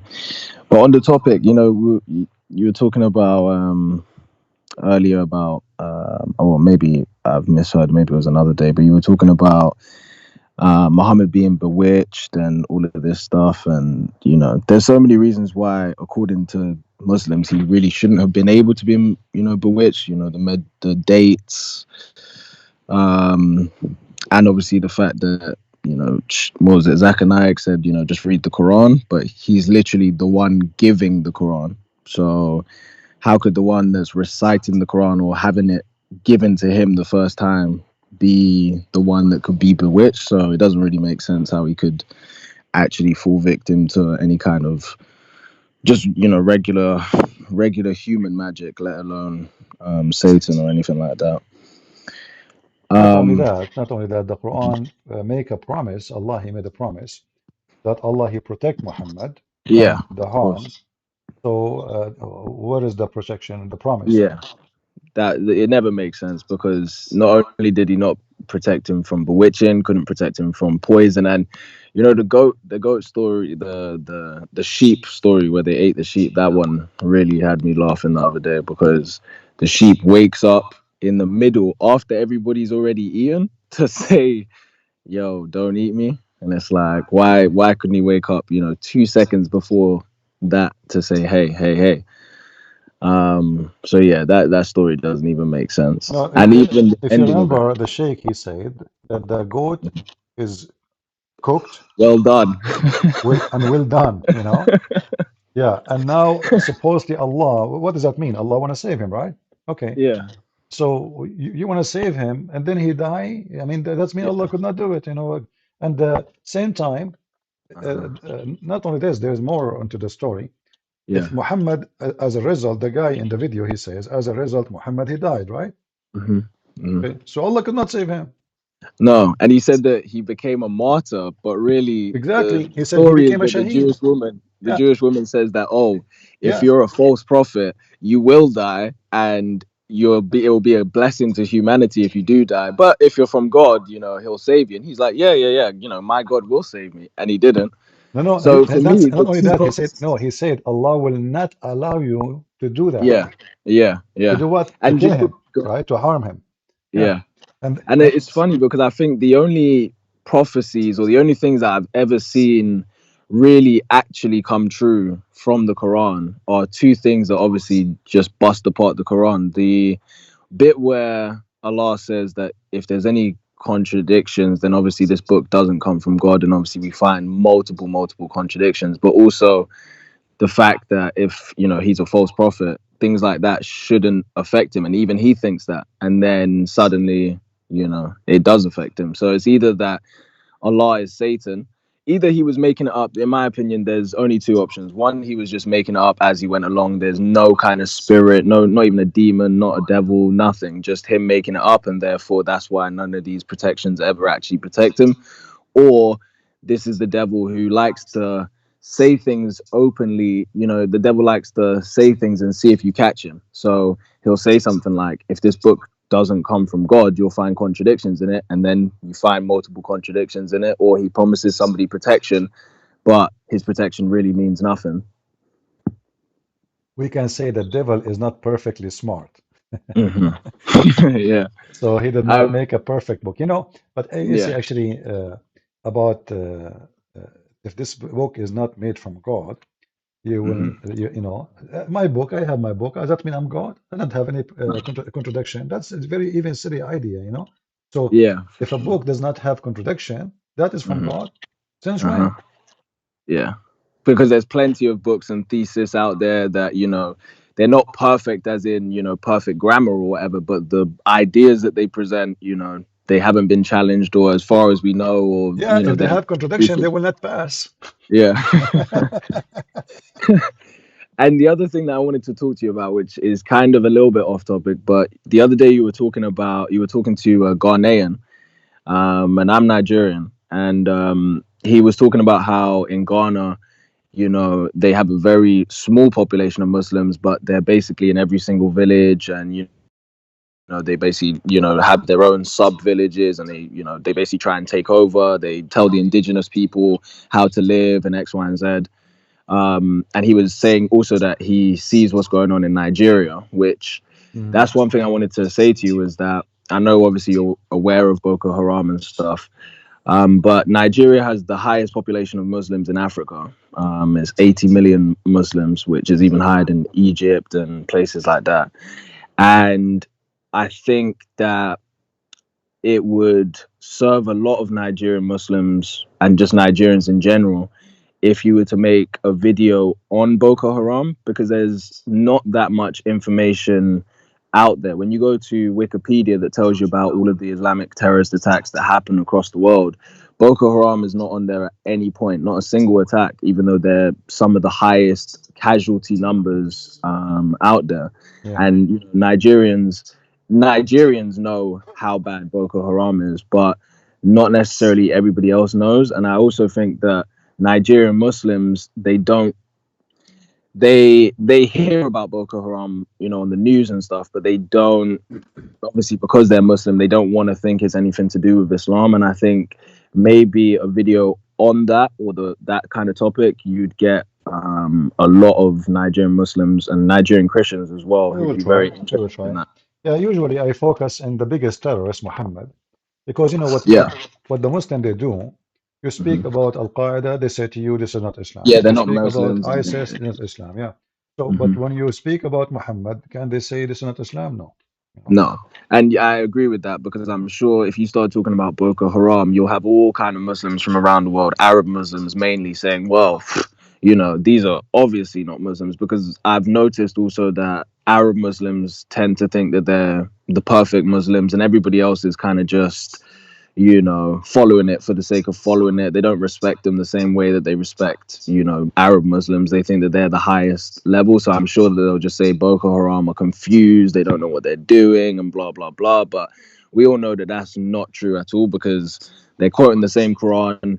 You know, they're quoting when they do an attack, they quote the same Quran. And when they go into villages, you know, they're saying the same things that any other group of, you know, terrorists around the world are saying. And it's a convenient cop out to just say these are not Muslims. And I've got a Muslim friend who tells me that all the time. You know, you can't call ISIS Muslims, you can't call Al Qaeda Muslims, but really, if he was in front of ISIS or Al Qaeda, they would be calling him and every other moderate Muslim out there non-Muslims. They would be saying, you know, how can you live in a kafir society? You don't do anything to attack them. You don't do anything to undermine them. You live peacefully amongst them. You make them that your friends and all of this stuff. So, from my opinion, I don't think that ISIS and Al Qaeda would take kindly to many of these moderate Muslims who say they're not Muslims. And I don't even think most of these moderate Muslims would have the face to even tell them to their face they're not a Muslim. They would probably just try and say, No, "Oh, no, no. You see, there is nothing called moderate Muslim. I believe all of those are a bunch of flyers because yeah, I don't think they're really practicing." no, no, they are not. No, it doesn't matter. You know, you see, who said that to be a terrorist, you have to be a person who practices Islam. In fact, most of those they don't really practice anything of Islam because this is Yeah, why when I we say practicing, I don't mean like they're actually praying like 5 times a day, but my what I my mean is friend. they take it seriously. The way no, no, no. The terrorist, they take Mhm. Islam seriously to the point they want to die, but Mm. they take the shortcut. So Yeah. I want to go to heaven. Well, you want to pray and do, you know, just go and do jihad. They shoot them, shoot me. I go to Mhm. heaven. That's it. But he Mhm. himself, he can be a homosexual. He can be Mhm. a person who, you know, like the guy who they send him to do suicide mission to the Minister of Internal Affairs in Saudi Arabia. Mhm. The previous prince, he was the crown prince actually. Mhm. Uh, they put a C4 inside his anus. And yeah, they made a video about it. They are not ashamed. So he had to have intercourse with other men, so Mhm. it can be bigger, so they can insert the C4 bomb. It's a bomb. They have to Mhm. insert a bomb inside his anus, you know. So they Mhm. insert the bomb, and that is legitimate. Why? Because the target is more important than the act. The target is to kill the kuffar, you know. So now the guy, he have a watch in his hand connected to the bomb in his anus, high tech. He go Mhm. inside to meet the prince. Mhm. He's a person who asked for forgiveness, and the prince, he announced anyone from Al Qaeda. He announced that he will repent, and he wanted to give an example that he mean it. I will meet him myself. So, so he made a big mistake for sure. So this guy, he delivered himself willingly to the police, and he Yeah. told them, I am a member of Al-Qaeda. And now because the prince, he promised he will meet the one who do that, whoever he is, he Yeah. went inside the office. You can check the story. He went inside the office. They check him. There's nothing, you know, with him in his pocket, etc. Nothing. And then when he is in the office, he pushed the bottom of the watch, and boom, it's inside his anus.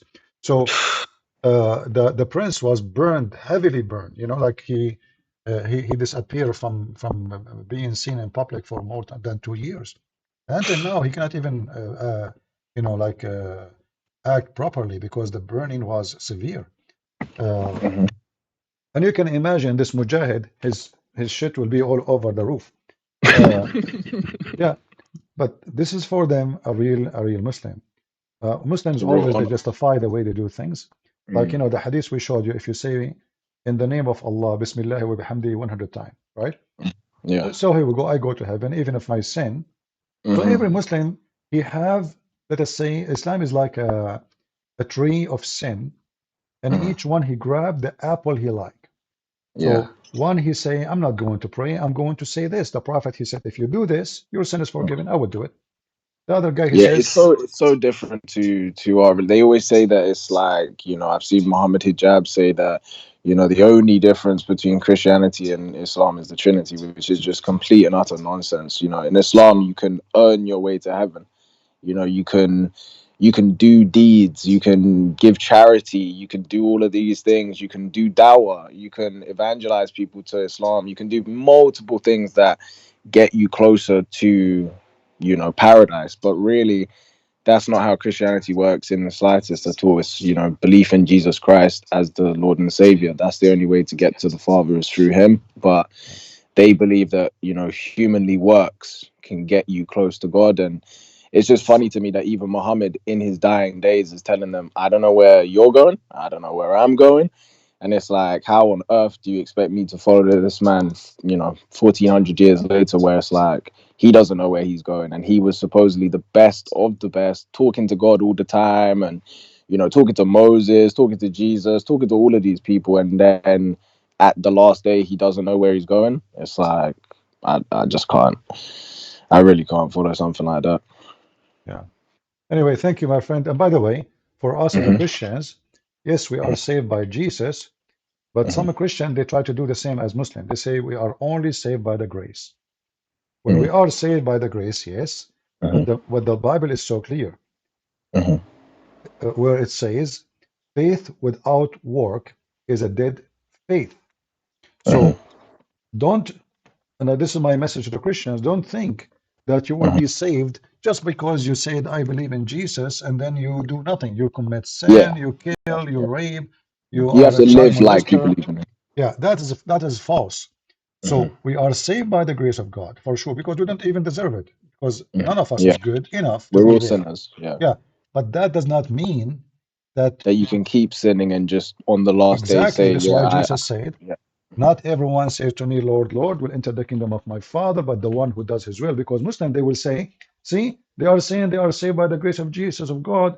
So Yeah, that yeah, yeah. they, like, I played a video of Zach Naik saying that we Christians, we believe that we can go sleep around, drink, do whatever, and then we are saved because we believe in Jesus. No, that's absolutely false. Yeah, absolutely false. And they know that that's not what we believe in either. And if I Yeah, misspoke there, I but didn't mean it some like that. Christians, but some Christians, the way they say things, they made Mhm. the Muslim think this is what they meant. Yeah, yeah. I And meant, we have to be belief in careful. Jesus and living like you believe in Jesus as well. Because, if you believe in Jesus, there's certain things that you wouldn't want to do. If you believe that you're one day going to have to meet him upstairs, you're not going to do certain things, or you're going to really think about your actions before you do them, rather than just thinking, oh, if I say I believe in Jesus, I can do whatever on earth. So that's not what I meant. Yeah. All right, my friend. Thank you for calling. And actually, I Thank you. God found I, bless you. I found the picture of the guy who put a bomb in his anus, Okay, and I found a I'm watching. picture of the prince. Uh-huh. Who he was actually the crown prince, and later they got rid of him. Uh, he burned severely. This guy, he entered his office, and he have a bomb in his anus, and may Allah bless his anus for he was doing it.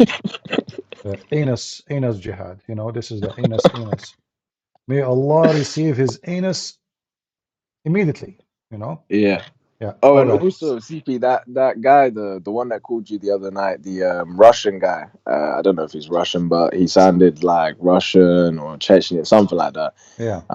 Yeah, I would say just don't even bother because he's clearly very dishonest. Like, you know, the first couple of times he's just obviously calling to troll you and just say nonsense and then hang up. And I would just say it's a waste of your time. I don't think he's actually interested in. You showed him the last time I heard him call. I was like, oh, okay, he's actually got. You kept on saying to him, "Have you listened? Have you read the Yeah. hadith? He's Have you just. We will read not talk to this?" him anymore because Yeah, he's just a kid. yeah, Anyway, yeah. thank you, my friend. All Somebody right, wanna thank you. call? God bless you. Yeah. Thank you All for right. calling. Bye Thank you. bye. Yeah, this guy, he put a bomb in his anus, and actually, almost he was able to kill the. At that time, this man, he was not the crown prince. He was the minister of internal affairs, which means he's in charge of security. So he put a bomb inside him, you know, and boom, you know, yeah, it's an anus jihad. May Allah bless his anus. Wonderful anus. That is the best anus of a Muslim ever, you know. Victory to Allah, victory. They use even their anus. They have no shame. Everything is justified in this stupid cult. Anything. Even man having sex with the man. Oh, he is not being a homo. No. The purpose is they want to make his anus bigger so they can insert the bomb. So what? How we can put it in? How we can push it in? The purpose is not the sexual entertainment. No, it's the jihad. All right? Why the Prophet he did boom boom to Aisha? Because Allah told him. Why the Prophet he if many women, excuse me, because he want to spread Islam, brother. Islam cannot be spread without women vagina. You have, you know, you need to understand. So what Islam is based on, that the logic is awkward and they justify all kind of garbage. Any garbage they have, it's always the excuse is ready. It doesn't matter what you do, what you say. Okay, we have another person.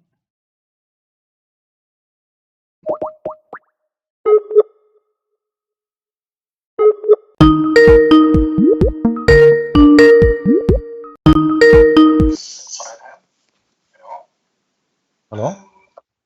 Hello, hi. Mute you too, please. Yeah, no, I'm gonna.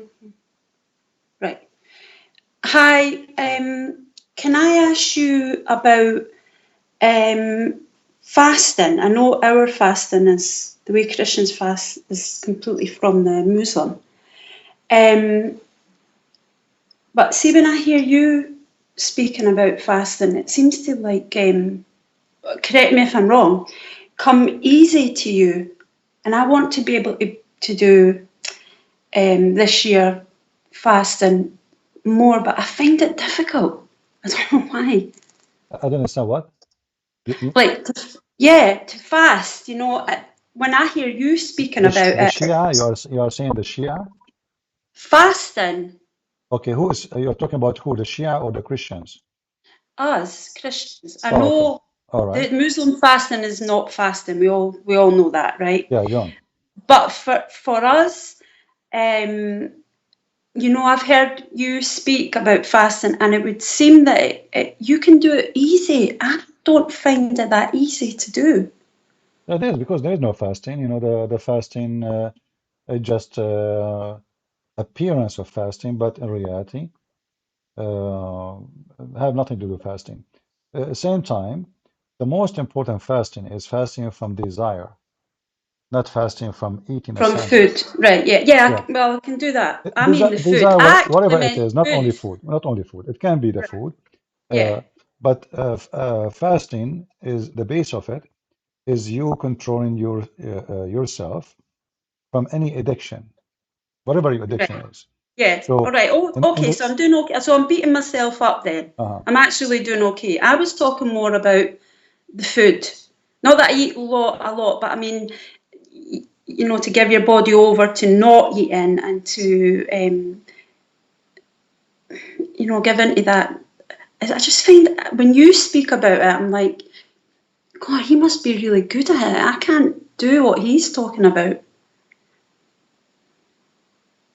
who you cannot do what he's talking about? When you talk about when you fast, it would seem like you've got it down. You've got it. You know how to do it. I find it difficult. Oh, you mean like me as a daily base in my life? I Yeah. eat You know once a how you day. say about food, and I was like, wow, he's really got this down. I can't. Well, you can. I mean, depend. You see, if you teach your body something, your body will learn. And for sure, you should not do something is not good for you. At the end of the day, for each one of us have different ability. Even when like the Bible speak about fasting, like Jesus, he fasted for 40 days. Can you fast for Yeah. 40 days? No, you cannot. No. Can I? No. No, I cannot. So is Jesus asking me to fast for 40 days without food? I would die, you know? No. So Yeah. what the Bible teaching you is to teach yourself discipline, and this is the whole point. And fasting is about your ability. What if you are sick? You cannot do it. What if you are a person who have an issue, like you know, you are a person who get dizzy after if you don't eat every. Some people they have their sugar drop suddenly, you know. So Yeah. fasting is not about just you know 1, 2, 3 steps. No, it's about doing the right thing for you, which Yeah. just teaching your body, teaching yourself how you can resist. As it's a resistance training, let us say. So Right. if I fast, not necessarily just from food, you know, there's many things around us they can make us do wrong. Gossip. Many women they do gossip, right? They cannot resist gossiping. She go to Yeah. her friend, she start talking about someone. What if I train myself not to speak about a person? None of my business, especially those who spread you know lies and they make up stories. So fasting is not just food, even though like in the church, they fast like all day long from eating, and then they fast mostly a day or two a week, every week, totally Yeah. from meat, you know, totally from meat. Yeah. So they don't eat meat and they don't eat at all. So they have like 40 days for the Christmas and 50 days for the Easter. Total is 90 plus many other days as occasions for different reasons. So the total is huge as a fasting days. However, it's not the fasting. If you follow steps fasting, that will make you a good person because you can be a person who trained to do fasting, but in the same time, as soon the fasting is over, you do everything wrong against God. Right. Okay. Right. So the fasting is not the purpose. The purpose is how we can reach the point where we are overcoming our desire and our temptation. It doesn't matter what it is. It can be money, it can be drugs, it can be smoking, it can be gossiping. Anything is not Yeah. right. So this is what fasting is about. Otherwise, God don't care for food. You eat or don't eat, who care? You know, this is not really. This is not the Messiah. He made it clear that it's not what you know go inside your mouth, what go from your mouth. So what about Yeah. fasting from speaking wrong, fasting Yeah. from lying, fasting you know from harming others? That is the most important. Otherwise, No, what if I? it was, you know, the if you're praying and you want an answer, and then you know when Jesus says this one doesn't go without fasting and prayer. Do you think fasting comes into your prayers like being answered as well, or I'm trying to understand you really, but I'm it's not all right. sure. It's okay. You've said it. You've right. Okay, it's okay. You've reassured me that it's not about food. That's fine. It's just when you speak about it, you seem to do it well. Jealous. Well, you know, you know, I'm for us, jealous of you. I think every one of us here have different capability, and there is some of us they can do better in something better than someone else, you know. Yeah. Yeah. So maybe I can, you know, I can do something better than you, but maybe you can do something better than me in something else. So God, He gave us gifts, and ability, and self-control can change from person to person. I might have a weakness you don't have. You might have a weakness I don't have. So we as a human, God, He understand. He is our maker. He knew our nature. He knew our weakness. He knew our strength, and He will not ask you for more than what you can do. God never asks us to do impossible. Never. You know, never. So there's no impossible of what He asking for, and the impossible is for a human being. After all, it doesn't matter what he do. The impossible is to be God, which means to be perfect. So that is the only impossible for a human being. But God, He never asked us to be God. He asked us to be human, and the way He created us. And the whole purpose of the Messiah is to bring us back to humanity. Human being became selfish. The second you become a selfish, you become an animal. You know, animal. Like if you put a piece of meat for dogs, they snatch it, they fight over it, they kill each other over it. They'll Why? grab it. Because they are animals. Yeah, But if you give a piece of meat for a hungry family, the mother, she will feed her babies first. She, yeah, you know, there is a priority in our life because we are human. We are not animals who will kill each other. Uh, if you see somebody, hungry, you might take a part of your sandwich, even though maybe the sandwich is not enough for you, and you share it. Why? Because simply you have emotion, you have feeling, you yeah, share. You are a human. So the Messiah, He wants yeah, us to come back to our humanity, not by, a practice. The practice is not the purpose. The purpose is to go back where you should be. So when God, He, as an example, He gave us sexual desire. The sex yeah. desire is not the purpose. I think women can control that more than men. I think This is men not think about. about This that. is not about. I'm not talking about this now. Just hold on. So the purpose was not a man just be horny and the women be horny. No, the purpose is Mm. to establish a family.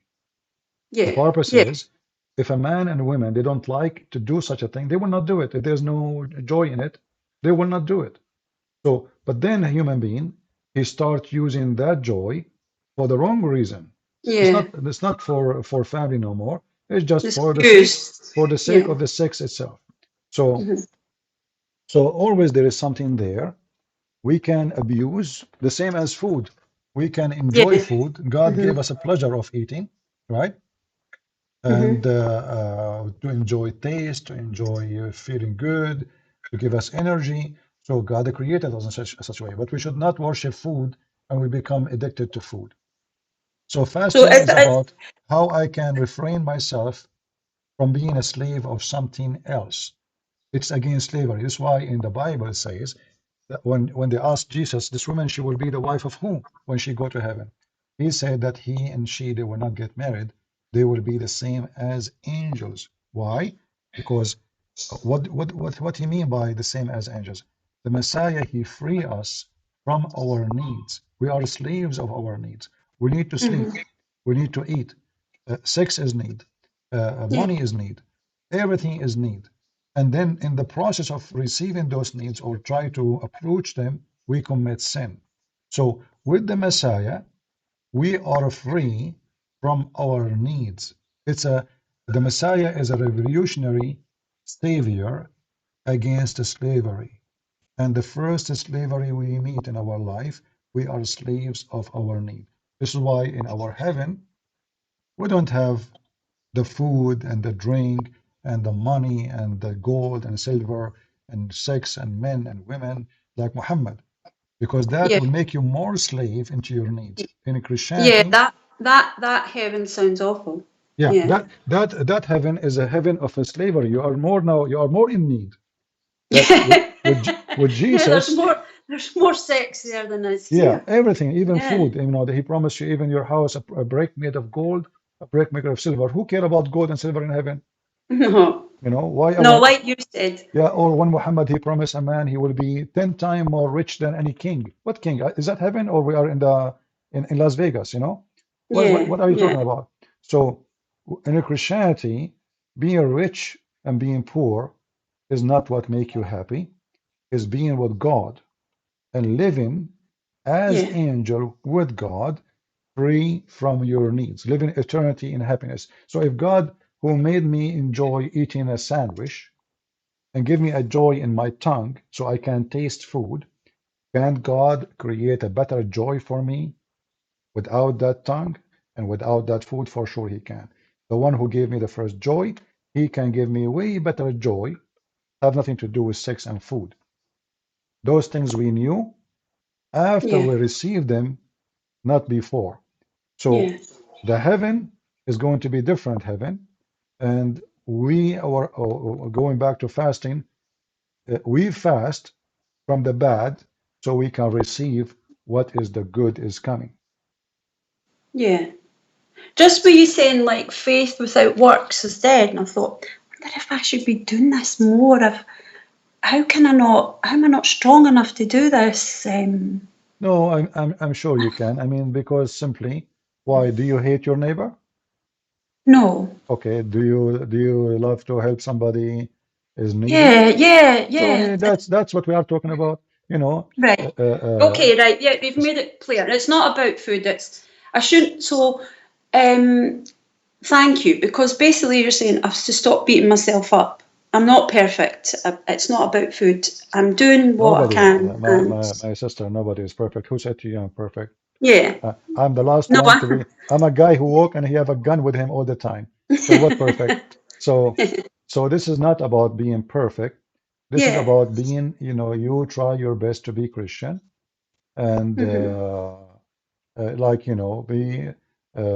be the disciple themselves. They did wrong, in the time of Jesus. The disciple themselves. So, like Peter himself, the Messiah called him. He said to him, "Stay away from me, Satan." So if Peter himself, he did something, he said something, made the Yeah. Messiah so upset from him to the point he called him Satan. So I will be called Satan every day then, Uh, but the point Yeah. is, I will try my best to fight. We made a video before, if you remember, last week Yeah. about The wolf. the wolf inside you, Yeah. Yeah. Really, really enjoyed that one. Yeah, Yeah. the wolf Good. inside you always try to take over you. And it's Yeah. with the Christ, we will become a sheep between wolves. But in the same time, that wolf, there's a good part of it where you stand to defend your family and the Yeah. weak and the needy. So wolf is just an animal created by God, made by God in a certain way. It's not his fault for being a wolf. The same Hmm. as it's not the fault of a sheep created to be a sheep. So you as a human created in a certain way, and there is a way for you to fight and win over your weakness, and that is with the Messiah. In Islam, it teach you nothing but garbage. It teach you a man, he see a woman, if he got horny, he go to his wife. But this is not. Why you are even staring if this is not right? You know, why you keep Yeah. looking until you get excited, and then you're Yeah, advising the and the guy to go. fact being that it's not even about the wife. He's Yeah, on to the wife, but it's about his mind, and his mind is on someone what else. Muhammad he do, he justify his evil and he blame always somebody else. So the woman walk by, he claimed that she is the devil. She advanced in the image of the devil, but the woman did nothing. It was his own thought. Yeah. Everything is in the mind. Like if a man he go to his in his house, let us say, a man he go in his house and he have a daughter. She is let's say pretty. She is 18, 20 years old, very beautiful girl. And he opened the door suddenly to talk to her in her bedroom, but she is naked. She just taken from the shower. Is this father will going to look at his daughter in a filthy way? No, right? No. Why? No. Why? She's a beautiful. She is young. She is a woman. She's a Because female. He's because very it upset is it's his because child. Yeah. because in his mind that this is a forbidden zone. He will not even think about it, right? Yeah. So Hmm. everything is in your mind. So what Jesus is teaching you is to control yourself. So now, if I can fast from looking at my daughter, and she is so beautiful, and you just saw her naked, yet you never thought of something wrong about her. Can you do that about someone else? I believe you can. But you have to decide what is forbidden zone for you and what is not. So when you open the zone of sin, everything is available. The more you close it, the more you are resisting and fighting. So, and this is a proof, by the way, that sin can be fought, because if I can fight my sin against a female just because she is my daughter, well, that means I can fight my sin with someone else. It's just how you look at it. So if I look at the female as my daughter, I will treat her as my daughter. If I look at her as a female in a sexual way, then I will see her in a sexual way. Yeah. The same as anything else. If I look at money as something, is just an exchange of a product, like, you know, you are a farmer, you grow food. I am an employee in a company. I make salary. I come to you. I give you $2. You give me a tomato. But this is exchange. I'm not worshiping money, and you are not. We are just exchanging a product in an easier way of exchange. So now you take the money. He's a farmer. He needs to buy maybe some fertilizer, etc. But if I work for money, and my God is money, I'm willing to do anything for the sake of the money, then that is not from God. So everything is about how you look at it. So it's like the greed of things, the greed of money, the greed. Anything. I'm trying to say to you, it's not about money, and we are mentioning things where a human being he get weak. So what the point is, it's how you look at things, how you treat them. What is the purpose? So if the purpose of your life, if the purpose of even marriage, actually, if a man he marry a woman just for sex, that is wrong. You know, you don't marry a woman just for sex. It's more than that. It's more than that. Yeah, because if this is what you want, then you will not be happy. You will not be happy because simply you have sex with her. After that, you hate her. You know, you don't like her. You don't want her. So you have sex. You are done. Oh, I man, think look when what I you, did to myself. I think CP when you're young, it's probably a bit of that. But as you get older, I think it's more than that. Well, I think when you're young, I think that's what drives when you you are young people. is the same, depending on how wise you are.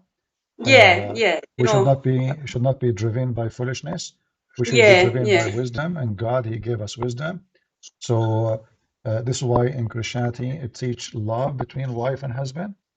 The command is to love, not to just have sex. Sex is a joy for the family purpose to have babies, but the most important is love and loyalty. Loyalty is a high level of love and high level of joy.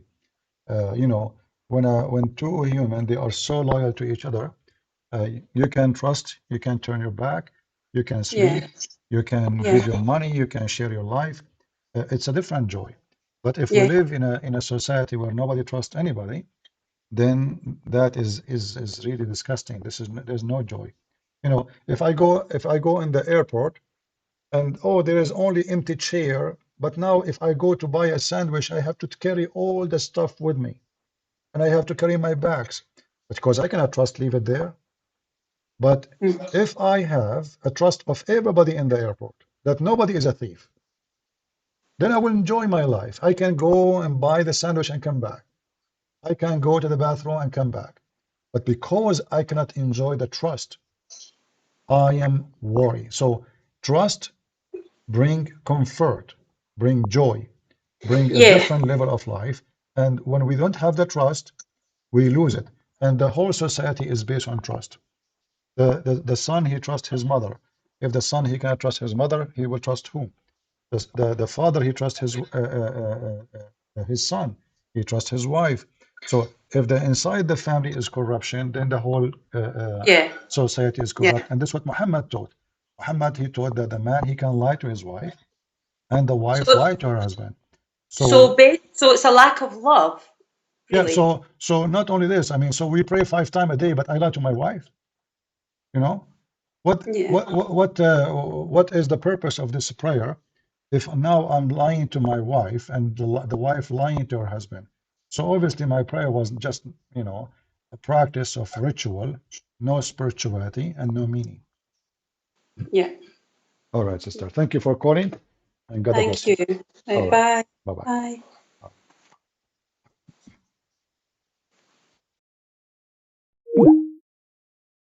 Well, I hope, like, when we answer people, we able to explain more and help them in their understanding. Uh, Islam focus on ritual, in a stupid ritual. Like, you kiss the black stone, it erases your sin. You say Bismillah wa bihamdihi, like in the in the name of Allah, and praise Allah 100 times. Your sin is forgiven. That is a promotion actually for sin. It's an encouraging for sin. In Christianity is the opposite. The Bible speaks about in tons of times about how people they praise God with their tongue, but in their heart they are evil. So praising God doesn't make you a good person. Not by your tongue. You praise God by your act. Praising God by tongue, it can be, especially if people can hear you. If I am alone, before I eat, I pray, but nobody hear me. If I am with a friend, I say a few words. But if I'm alone, I don't even talk. I don't say anything. In my mind, I pray to God, thank you, God, for the food, plus us, and I eat. 2 words. I do not need to make a speech. So you praise God for the gift you receive in your heart. You praise God for the work you were able to accomplish if it was good. And then you condemn yourself when the work you did is wrong. That's why the Bible advises us to confess our sin. The sin confession is very important because it helps mentally, the human being, he feel guilty. This is why people even they go to see a shrink. Like when you have somebody you talk to, listen to you, you feel better. You feel like, the what inside me is out. Like finally I was able to talk to somebody. So confessing your sin is very important, but the most important is not just to say the sin you did, is to fight it. What is the purpose of this confession? I'm saying it to share with you and to announce myself that I'm fighting this. I don't want it no more. I hate it. It's not just, telling my sin to someone I have no business with it. And for sure, you have to be sure you confess your sin to who? To someone you trust, not to someone who will go and, publish your news everywhere. There's a lot of garbage there. All right.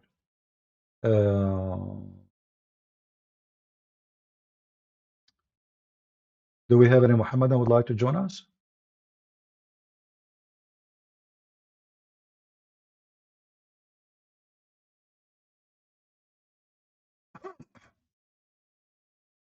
Can I ask if you are a Muslim, not an insult if you are not? I don't know what does that mean. Any Muhammadan?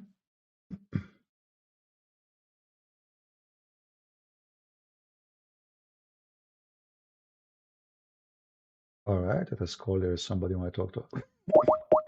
Right.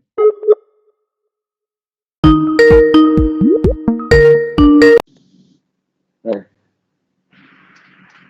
Hello? it's me. Okay, the sound is a little bit noisy. I'm sorry, I'm gonna move somewhere else. All right, go ahead. You are live on air. Yeah, Christian Prince, I just wanted to say that, for about a year I've been listening to you, and I found you when I researched Islam because of I was engaged actually to a Shia Muslim. Because of what? I got engaged to a Shia Muslim.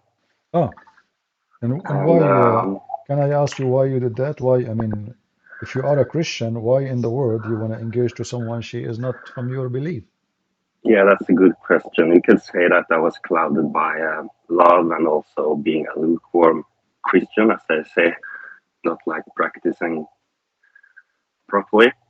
Okay, so now you're still engaged to her, or No, you? no, thank God I'm not, because when we got engaged, she wanted me to convert. They don't allow men to marry Yeah. Muslim women. So I researched and began to read the Quran because they say that we share the same God and all that stuff.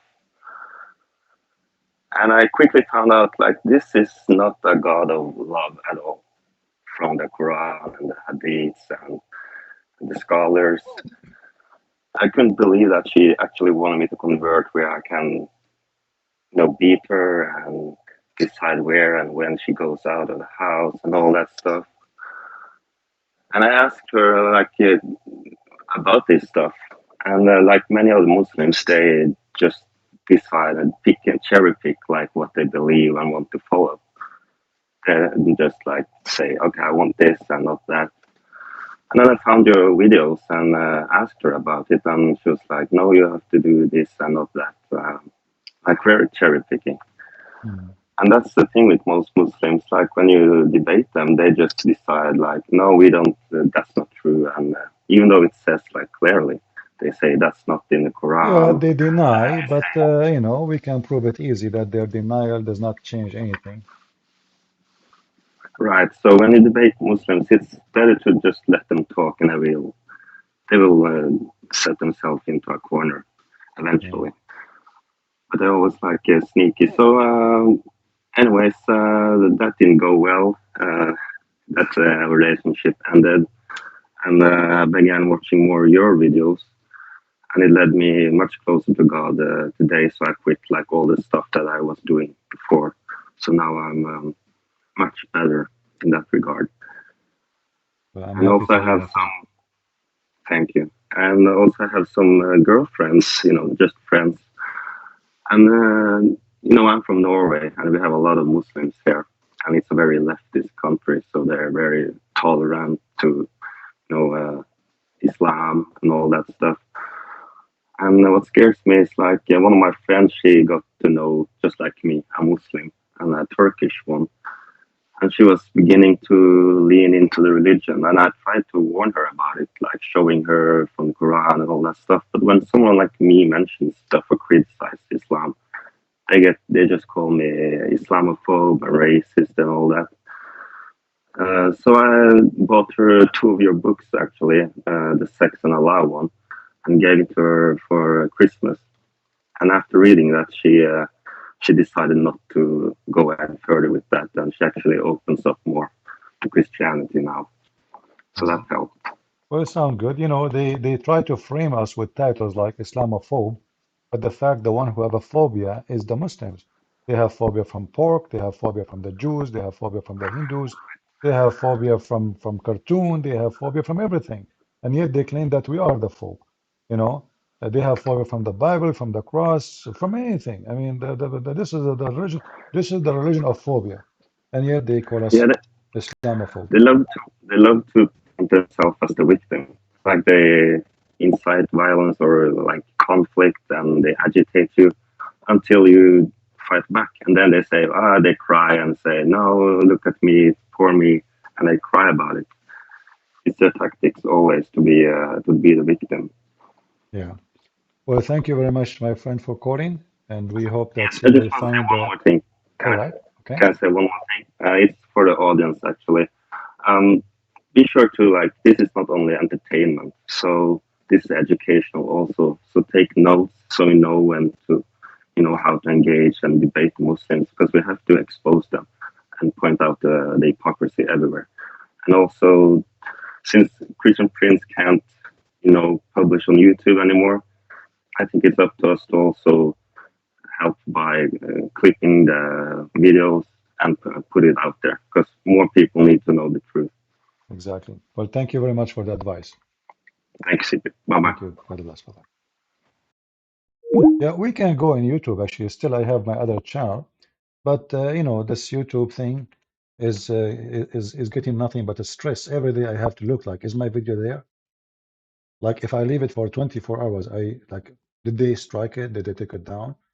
Did they send me a warning? You don't know even the channel will be there tomorrow or not. So this YouTube became a very stressful place. And, welcome to San Francisco. What you expect? Uh,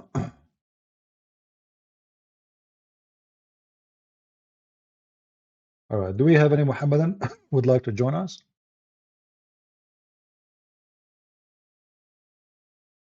What do you think about Jalaluddin Rumi, Al-Ghazali, and other so-called Sufi mystic in Islam? I saw an interview between so-called Sufi Muslim and David Wood.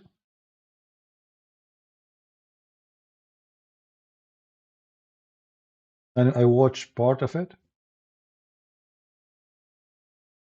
I don't know why David Wood he do those things. He bring people, and you see, it's good to. I mean, this guy is a friendly, no problem. It's good to have a nice conversation with the Muslim. That's even more wonderful. Uh, but you don't let the person to go on saying things which is absolutely false.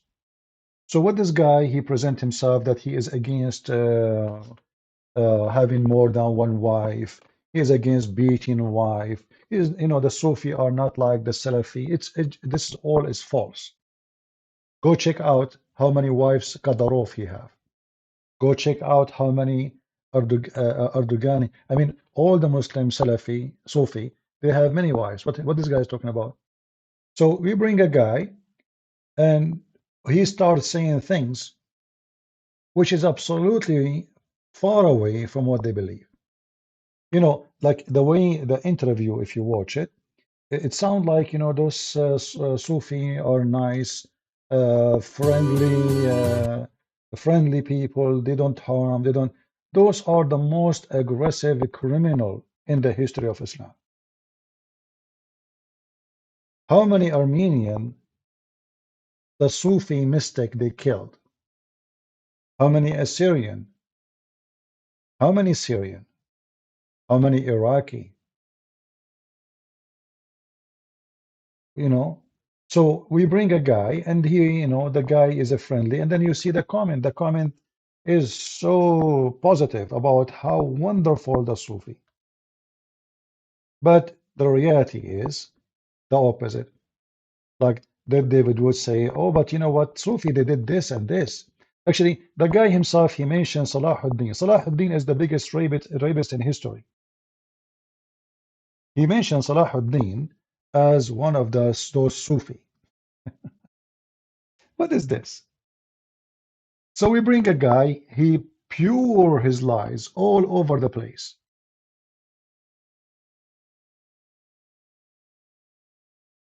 So what we did actually, we gave a platform for someone to lie about what the Sufi believe and make them like they are better version of the Muslim Salafi.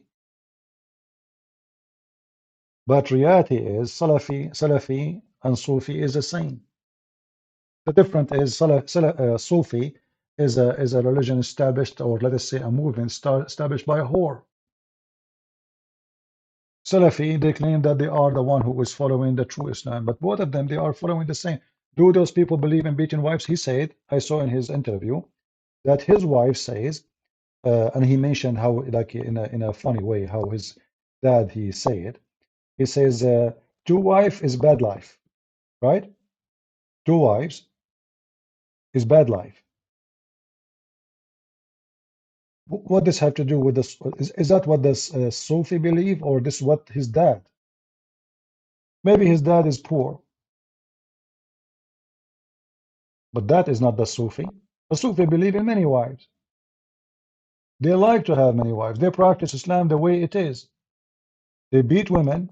They insult women. The difference between them, those Sufi, they like to dance. They like music. That's all. When this a group of people, they found Islam very solid, solid as a concrete. I mean, not solid as a belief. Solid as a concrete. It's dead. There's nothing there. There's nothing. So they, from previous cultures, they have a music, they dance. So we need some music. So they add those things to their cult. And then we need a leader. Okay, the caliphate is God. So the Salafi, they say we should accept only the caliphate. Well, the Sufi, they say it's the same. But there's no caliphate now. So what we would do, we have a sheikh and he will be our master. But the Muslim Salafi, they do the same. Osama bin Laden is a master for his group. Every group have a master. It's the same.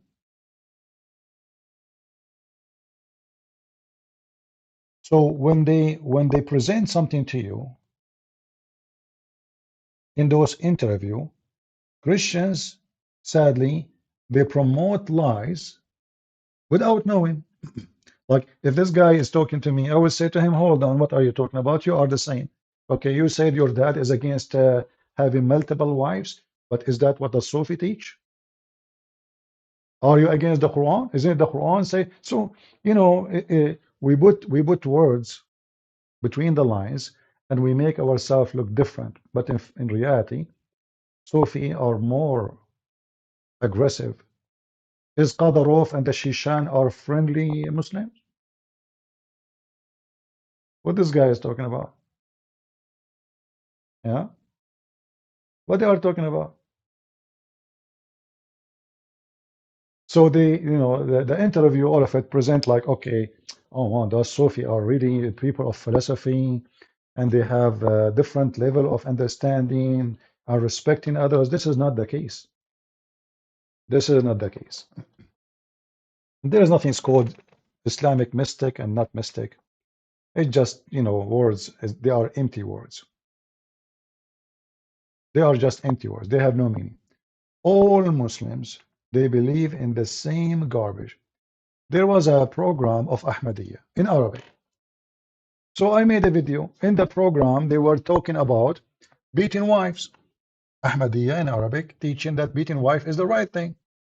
I made a video about them. YouTube removed my video in 15 minutes, not even 15 minutes, in the speed of light.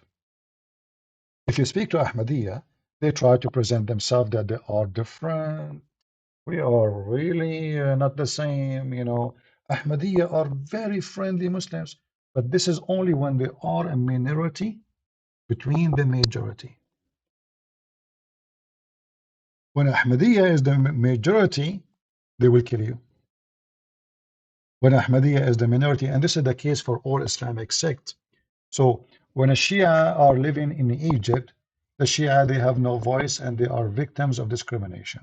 So they behave and they try to present themselves differently. But when the Shia are majority in Iran or in Iraq, is a different story. And this is the same scenario everywhere.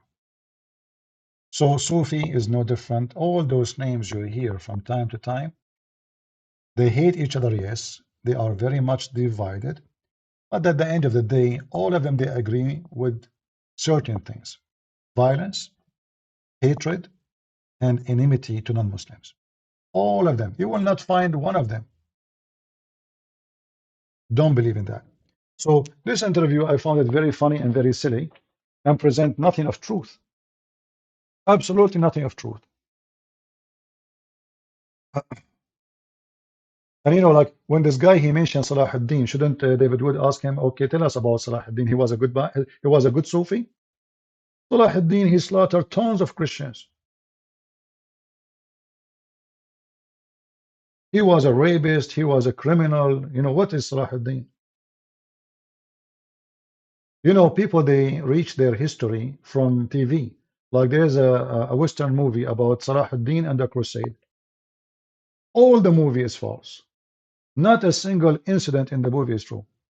It's a movie. And people now, they think that this is what happened.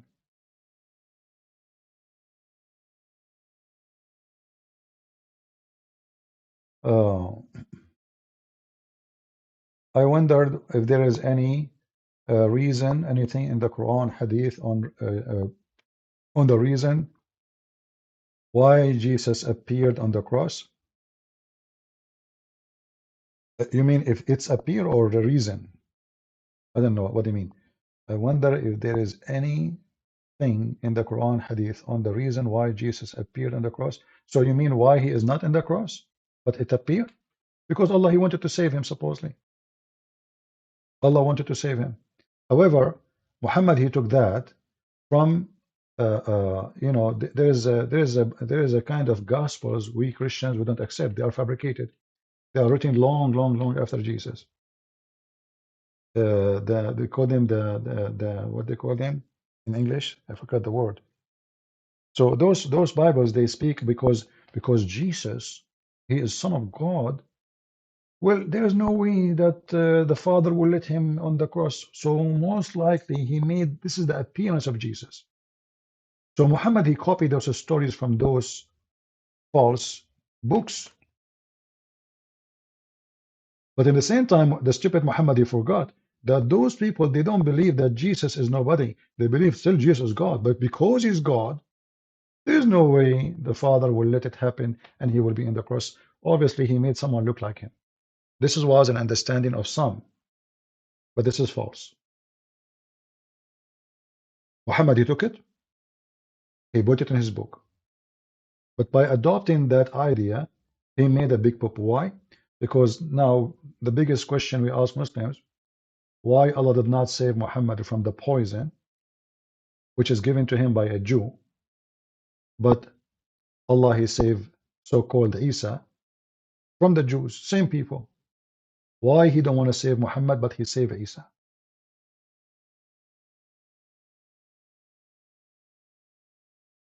So Muhammad, as the Quran says in chapter 9, verse number 60, he's an ear. He's an ear. He listened things, he copied them, he put them in his book.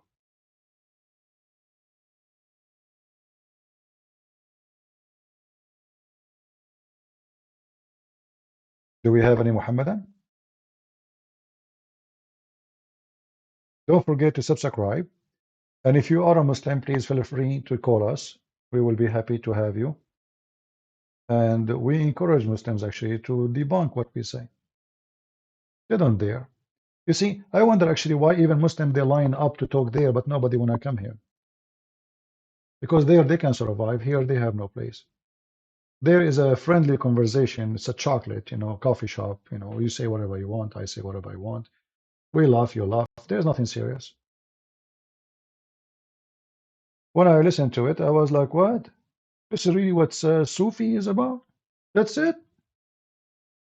They don't believe the guy, he said he took two women to the Salafi mosque, and those women, the Salafi, they start asking them, like if they are married, if they are single, and I said, oh man, they are looking at them.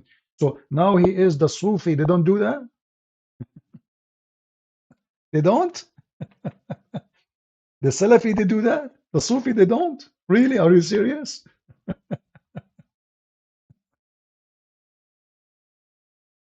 It was a very funny, let me see if I can.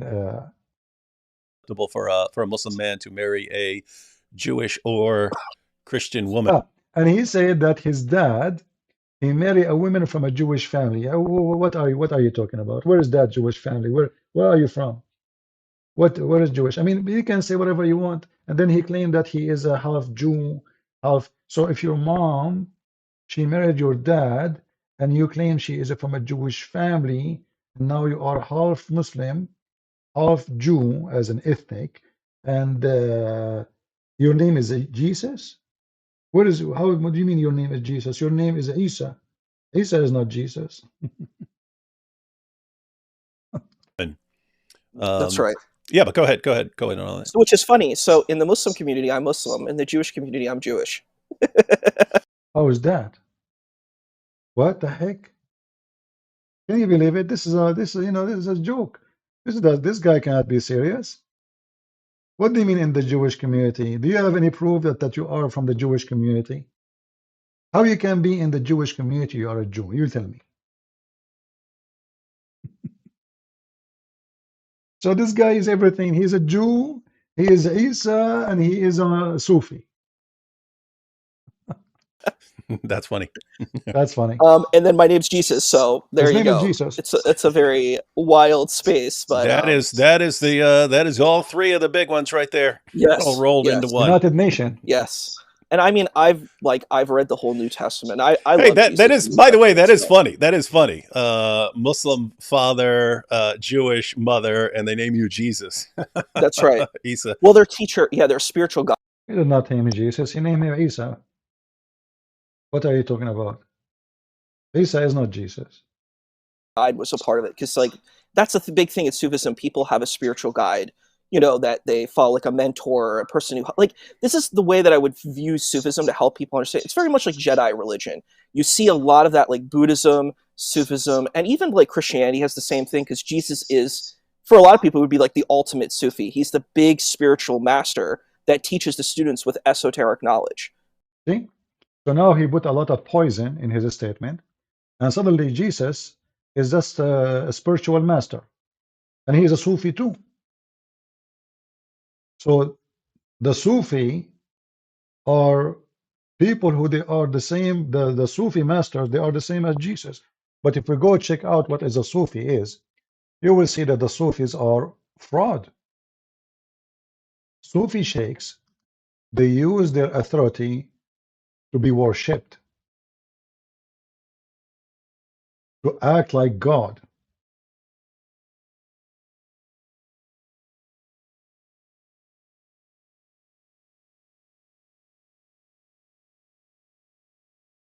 If we show you some videos, you will die laughing.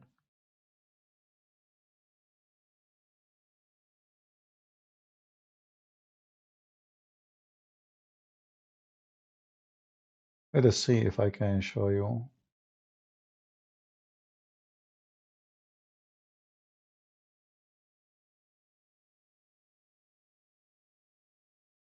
Music and dance and hold on.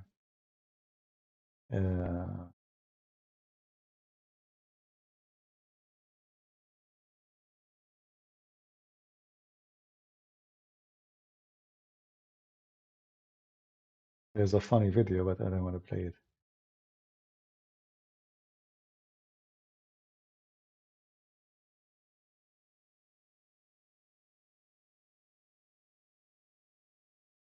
Those are the Shishan, the Sufi Shishan. Let us see, hold on.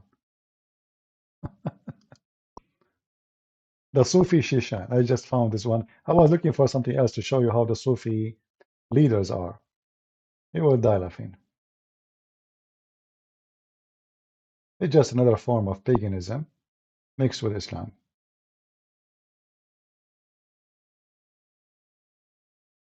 That's why many Muslim Sunni, they don't approve them to be Muslims. Okay, this is the Shishan. Here we go. This is Qadarov. Those are the Muslim Sufi.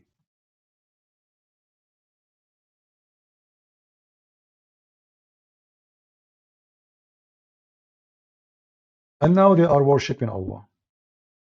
So those people, they are pagan. They converted to Islam by sword. And now Islam forbidden music. There's no music in Islam, haram. So what we do?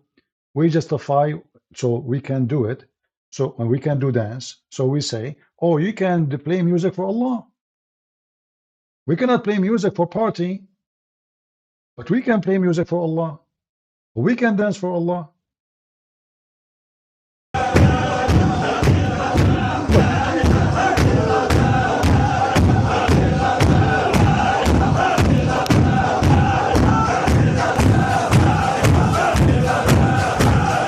This is the Sufi.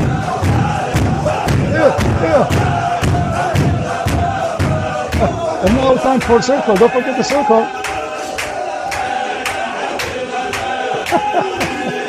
What is this? Kadarov. And the one out of the circle, they are still moving. Look, and now faster. Faster. What is this?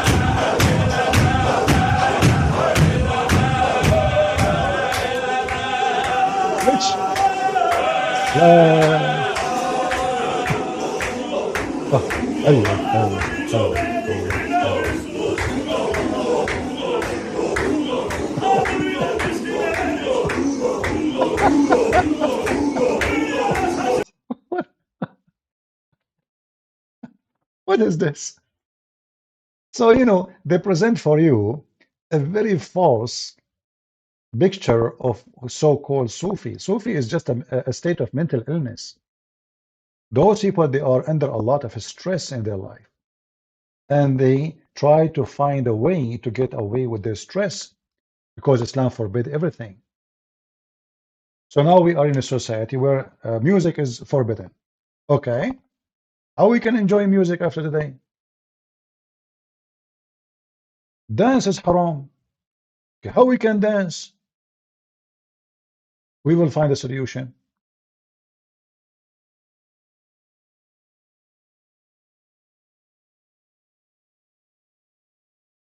All their behavior is to get out of what is forbidden. As simple as that.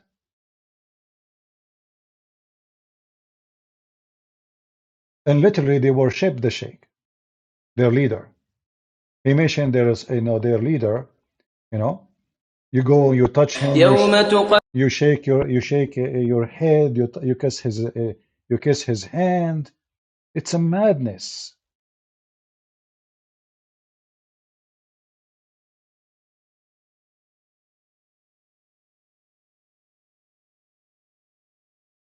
This is the Sufi. That's what this guy is talking about. Ah, this is a Muslim video speaking about them, that those people will go to hell. And look now, the Sufi sheikh, he just touched the guy, and look what happened to him. He started jumping like electricity in his body. Yeah, because he presents Allah. This is their leader. He hit him now in his face. The sheikh, he hit the guy in his face, and he fell down in the ground. Yes, hit him.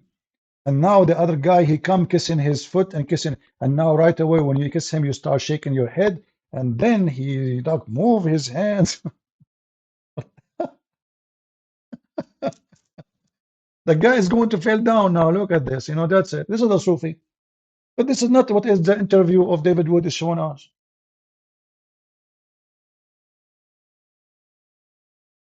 This is not what the interview.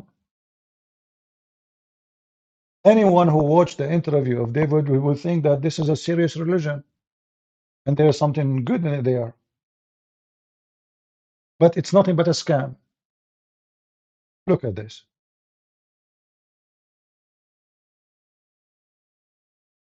I want to go and shake his hand and I will see what will happen to me. This guy here have a high voltage electricity.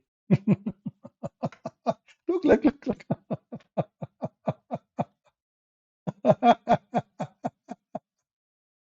Oh boy.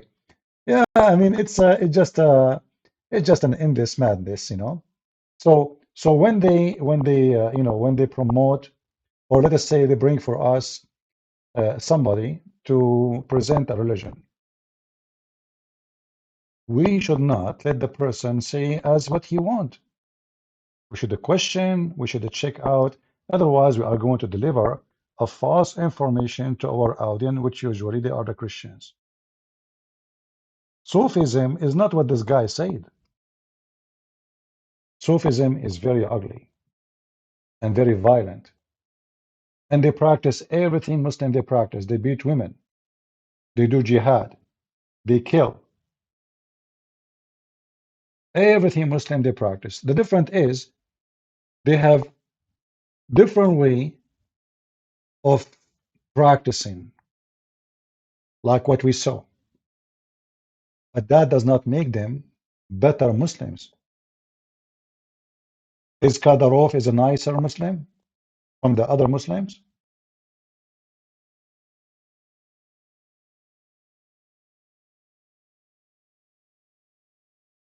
Sadly, those interviews actually can deceive a lot of Christians. Uh,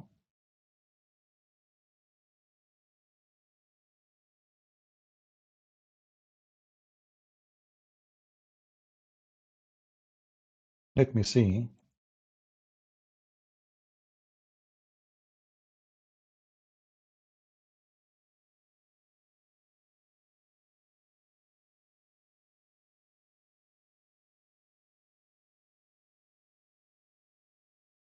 Yeah, let's see if we can show you this one.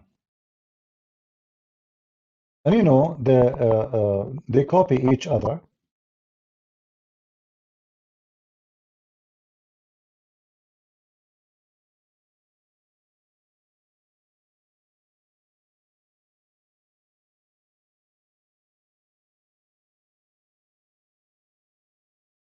This is, let us see this one. This is one of their big leaders, famous leaders. But let me see first what the video is about before I play it for you. Hmm.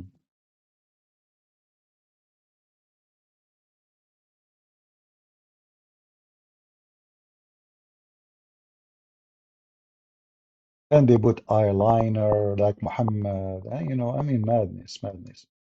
So here we go. Let's see this one. This is one of their leaders.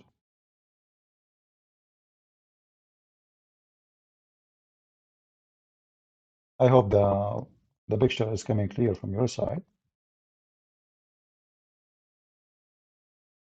يرى الشيخ حازم أبو غزالة أن المهم في الطريقة الصوفية. This guy is just making comment. We don't want that. We thought he was going to do. Yeah. So this is one of their sheikh. He is a leader. They kiss his hand. They believe he can send them to heaven. He put eyeliner around his eyes, as you see. You know, if you touch his hand, you go to heaven. Look at this. You know, you dance. Yeah, you know, you dance. Uh-huh. Yeah, yeah. And now we see the music, and you know, what is this? Look at this. The guy is jumping like a monkey in the front of the sheikh. Yeah, it's a party time. Yeah. What this guy doing? Look, you know. Yeah, those are in Egypt.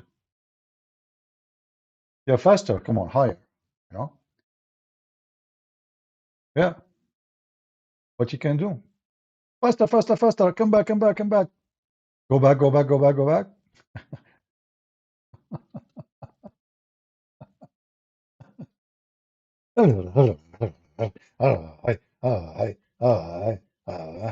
يجمعون. Yeah. Too bad there's the original sound is not there to play it for you. Maybe I can find the original sound, you would die laughing. What is this? And not to mention the crimes they do. From sex with the children to discriminating women to everything is garbage. But if you watch the whole interview with David Wood, oh, those Sufi are really nice people, you know, very friendly, very, very nice. You would like to be with them.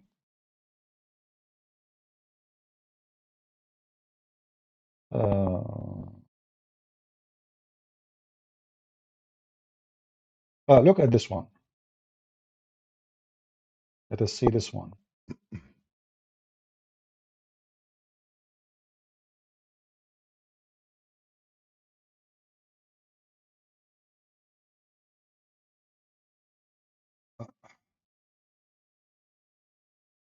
Give me a second.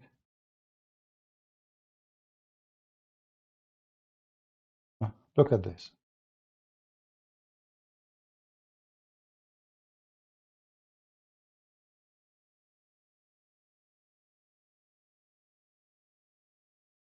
Let us see the sound. Where is the sound?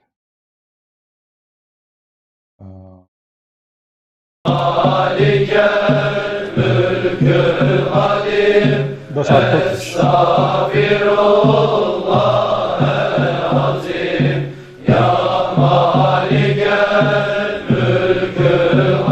Aman Rabbi Aman.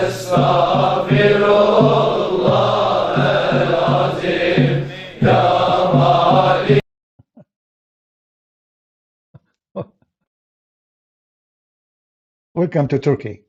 Aman Rabbi Aman.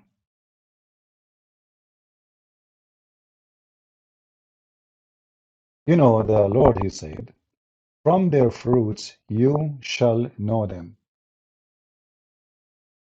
Here in this interview, there's nothing but false information.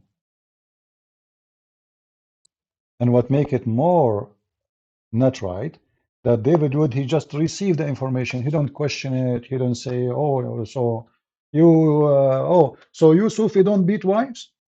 Oh, so you Sufi don't marry multiple wives? Oh, you Sufi don't have sex with the children like this Salafi? So the conversation was about Sufi versus Salafi, but there's no true information about the Sufi.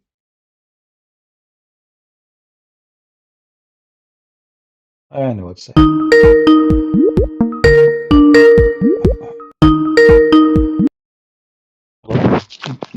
Christian Prince, sorry to interrupt, but can you please play the video of them dancing in the circle again? That one was I don't killing me. understand. Hold on. What? Can you please play the video of them dancing in the circle again? You know, the one where they were going around in the circle, stomping on the floor. That one was killing us, please. Yeah, you can search for Sufi dance. You will find tons of them. You will find them. Okay. All right. Do you know the title of that specific one? The one I saw actually that doesn't have the original music, original sound. So it No, doesn't. the one where they were going around in the circle. They first of all All started of them, they do stomping. the same. All of them do the same. You know, the band. Sometimes they are tired, they sit down. Sometimes they go in circle like monkeys. Yeah, all of them are the same. Yeah, just search for it and you will find it. Okay. All There's right. Thank one you. somebody added music to it. It sounds very funny, but it's not really. It's not the The original original. sound. Yeah, yeah. Oh, okay. All right, Okay. brother. Thank you. All right. Thank you.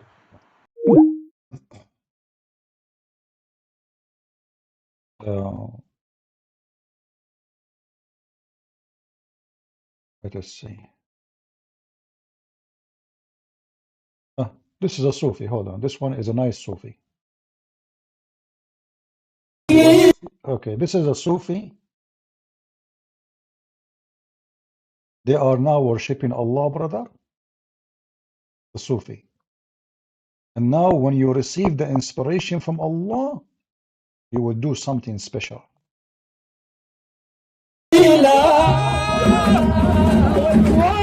صافي ما بتدوخ له ضليل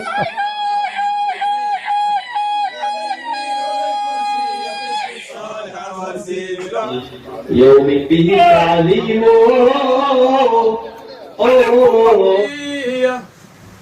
خبز كامل فرد عصر أمانات الرجال يطويها He's whipping the الطيب guy.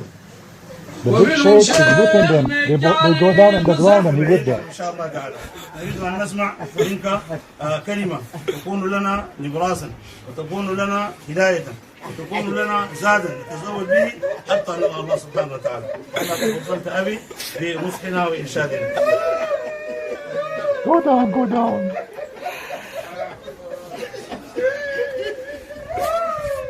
This is their master now.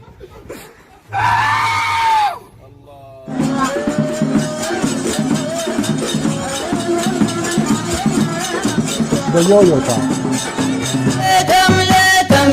بطل أرزاقي من غيري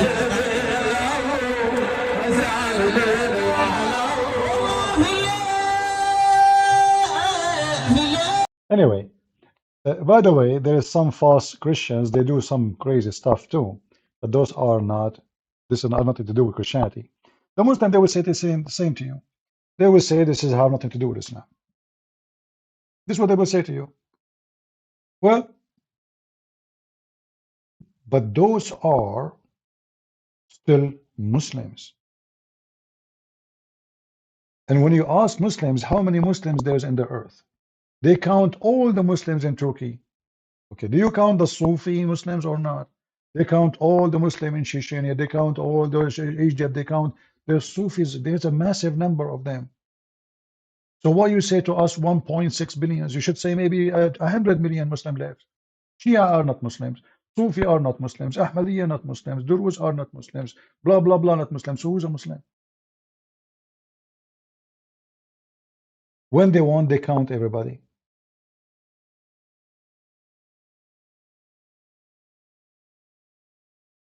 But here in this interview, I mean, those Sufi sound like a perfect and they make sense.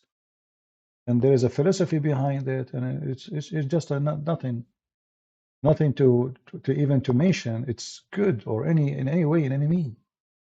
Just a mental illness.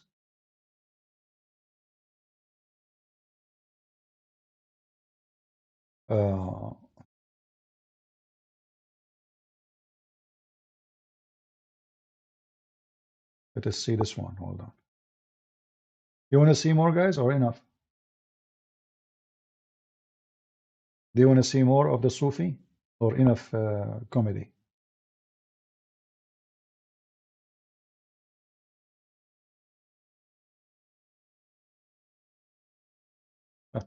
Now imagine you spend the whole day, not to mention, you know, they bring women. A woman, she cannot have kids. The sheikh, he makes something called mawlid. This is mawlid, by the way. This is called, they call it mawlid or mulid. So they bring women to the sheikh, and by the help of Allah, they will have a child in 9 months from now. You know what I'm talking about. And look now his dress. Do you see the dress? Supposedly now they are presenting the poor ones, but they are not poor. So why you make a dress like this? I mean, if you are poor, like in the old days, if somebody is poor, like he put fabric from here, he have a hole, he cover it with different color, whatever he can find.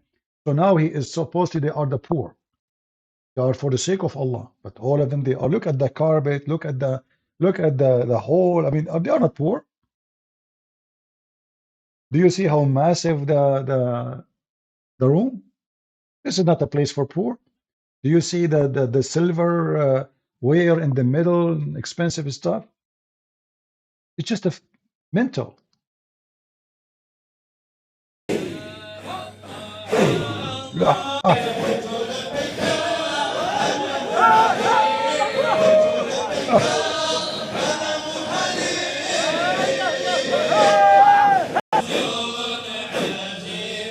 ايوه drugs hashish.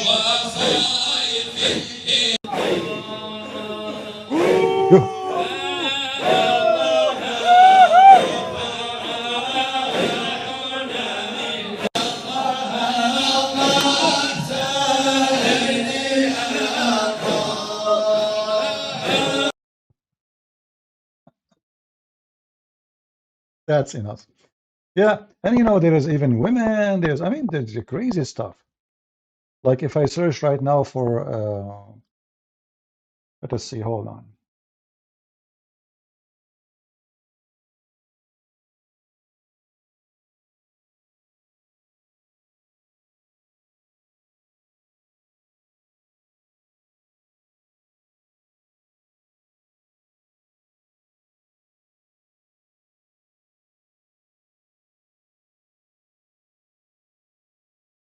Oh, this is from England, but we need the one with the original sound. Hold on.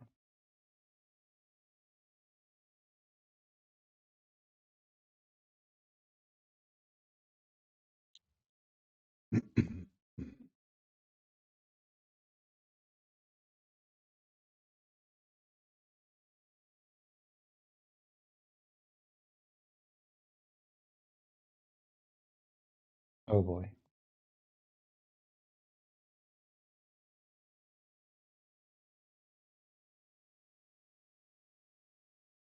Yeah, I found one actually, but the somebody making commentary in it. It's not the original sound, which make it lose its value.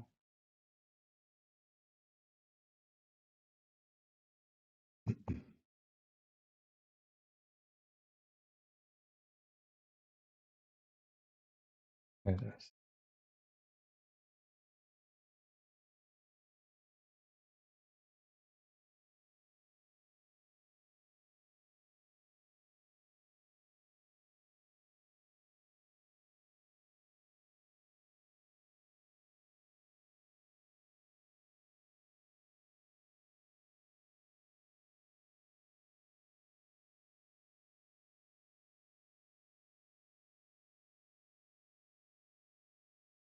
Let us see this one here.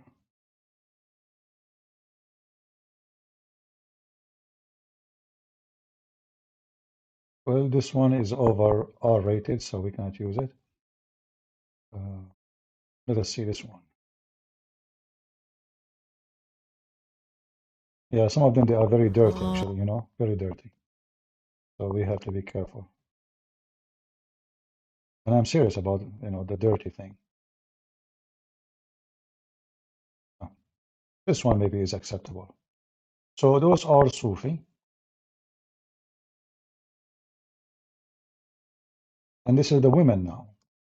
The women party with men.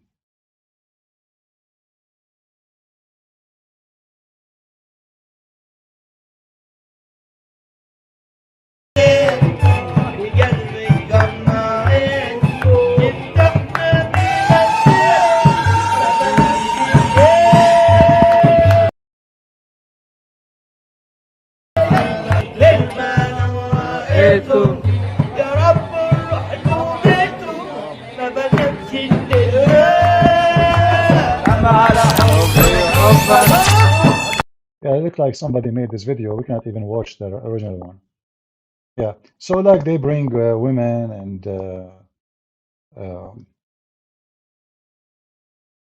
yeah, too bad they have to add their stupid things to the video, so we cannot watch it. Let us see. Maybe we can find something here.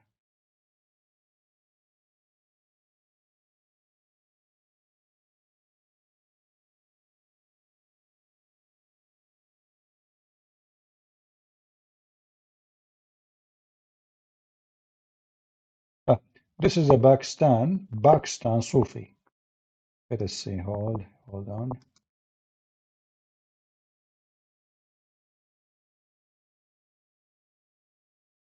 What the heck is this? Is that for real or? Oh no, this is somebody making comedy. Hold on. Ah, this is Qadarov in Shishan. Here we go. Qadarov himself. You want to see Qadarov jumping like a monkey? Here we go. I get you Qadarov.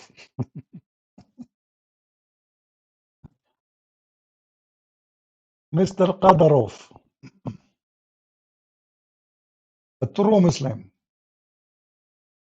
drug dealer.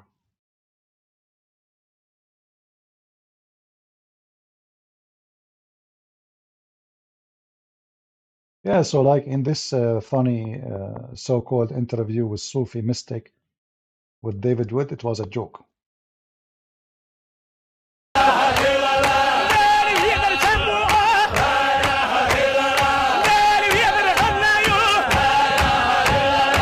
Qadarov.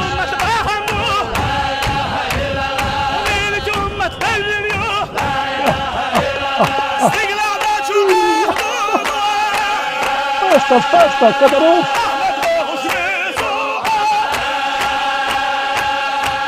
Look at Qadarov, look.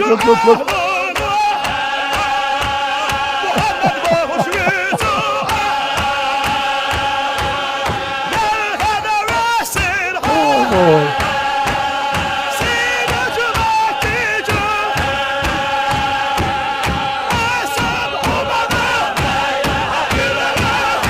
Hold on. Stop. Don't you guys feel so peaceful? Let us be honest here. Aren't you feeling the peace and the spirituality? Like the guy in the interview with David Wood, he says, Sufi is the same as the Christians. Like Jesus is like a spiritual master. Do you see the spiritual masters they have? This is a spiritual. And David Wood did not say, what are you talking about? Like, what's Jesus like? You know, those are criminals. What spiritual master? There is no peace in this. This is evil.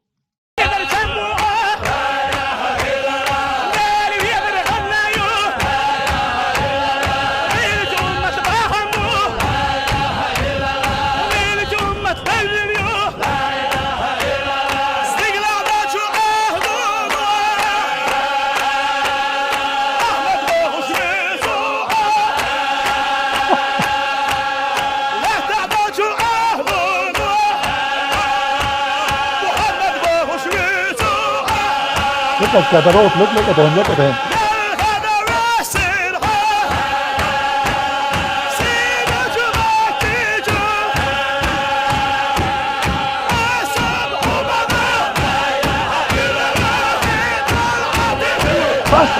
Faster.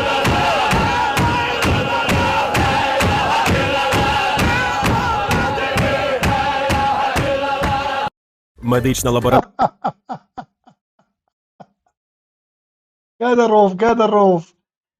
Qadarov. So guys, here, if you go and check, let me see the page. Give me a second. This page. Another one, hold on.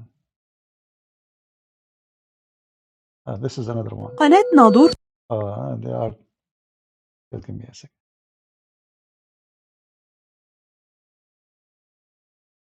Qadarov.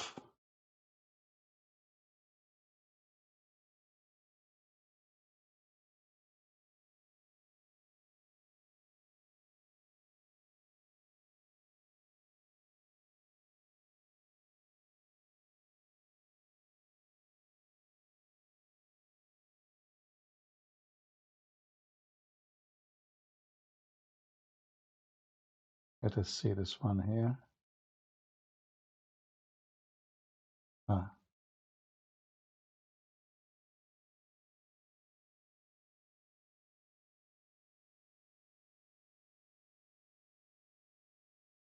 There is some of them, they are really dirty, but you cannot show.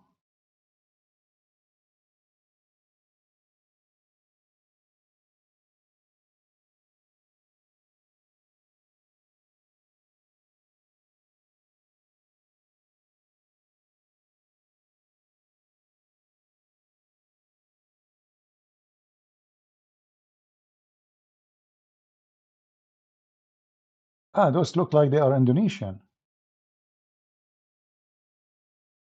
Maybe those are Indonesian.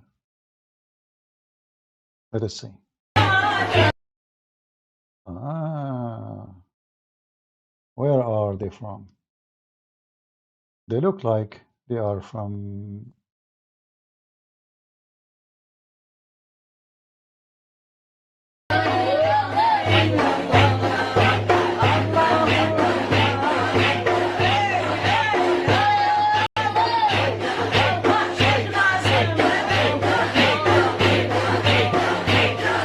I don't know. I'm not sure. I can't see faces. Look at the face.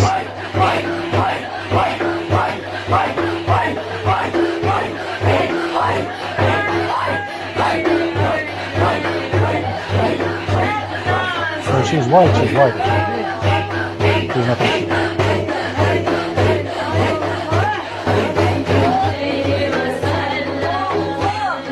Those are Egyptian.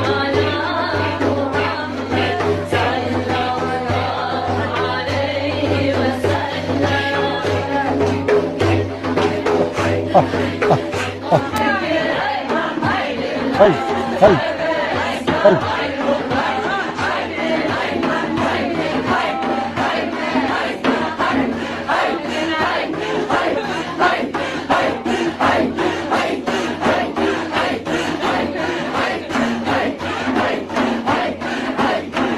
So anyway, this is the Sufi which David Wood he brought to you in a very wrong way. Now, I don't know. I mean, David Wood always he do some weird stuff. When we bring somebody to speak about his religion, either we are just to give him a chance to give us false information and he lie, or we are bringing him to see how much truth is in his belief. So what was the purpose of this interview? You leave your comment and you tell me. You know, I have nothing against David Wood. He's trying supposedly to bring you something new. But if we bring you something and we don't deliver to you true information, then we are attribute like giving a hand for Islam to give us false information. Anyone who watched this video of David Wood with this guy, he would think now that Sufi are nice people and they are friendly. They don't tell you that those are the drug dealers, Qadarov. This is Erdogan. Those are the Turkish. This is the Ottoman. Those are the one who commit massive genocide.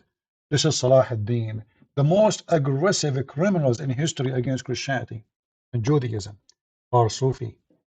They don't say that to you. But if you watch the interview, you know, this guy is fantastic. He's a philosopher. He presents to you Islam in a different way.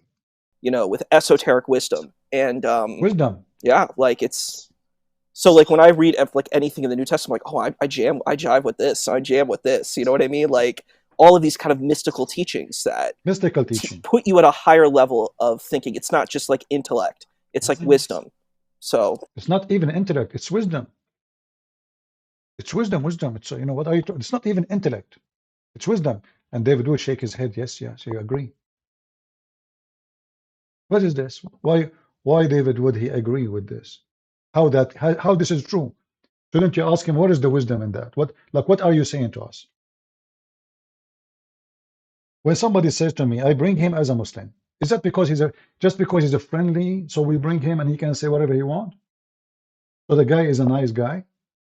But those are more dangerous because those they give us false narrative about Islam.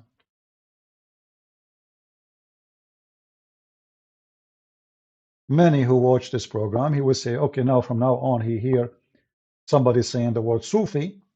Oh, we saw in David Wood video, the guy was nice. They are nice people. But this is absolutely false.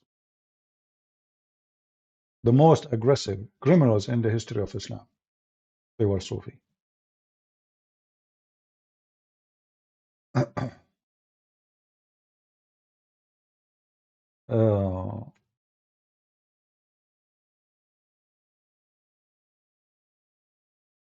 Always when we try to present an information, either we give it as it is in a full knowledge, or we better not to do so, because then we can fool people. But we can say, I mean, this is how David Wood he do his work. This is how he do it. Here we don't do that. And this guy, by the way, he is welcome to join me if he care to prove me wrong in what I'm saying. Go ahead. Prove us wrong. Do they believe in multiple marriage? Yes. But in the video he says, my dad, he says, more wives, bad life. What does this have to do with Islam? Your dad? Is that what the Sufi believe? All the Sufi, they have multiple wives.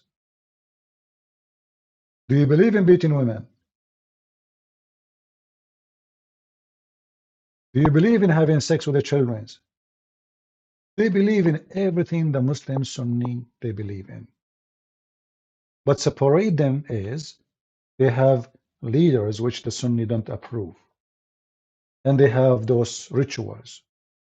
Otherwise, the rest is the same. There's no different. They mix philosophy with, but the core of Islam is there. The hatred is there. The jihad is there. The different, they do different dance, they do different act, but they are the same.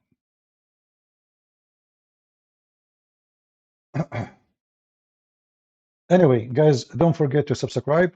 I think maybe it's time for me to go. Who wanna have some coffee with me? Anyone? Wanna have some coffee?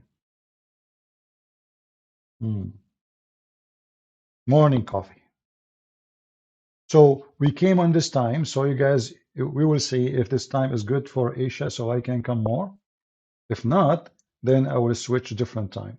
And you know, after many hours, we have only few. I hope people will subscribe and to bring more people, so we can come in different time and we can provide our service to people who exist in different territory.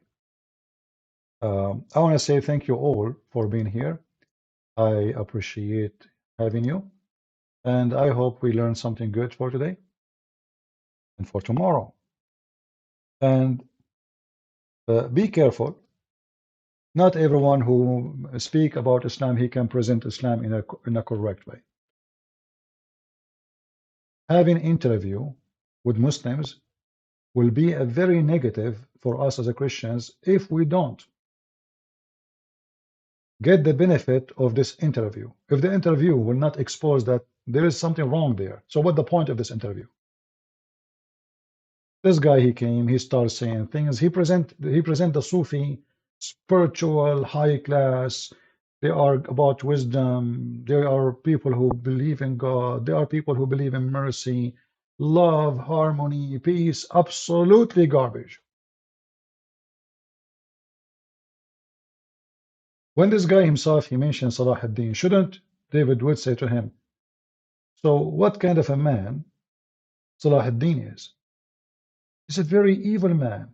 He destroyed villages of Christians, burned them, he raped women, he took churches, he burned churches, he stole the crosses, the gold inside the churches, anything, the silverware, anything the Christians they own. He took their chicken, he took their cows, he took their animals, he took the children as slaves, and then what? We speak about wisdom and high authority, and the guy himself, he mentions Salah ad-Din to you.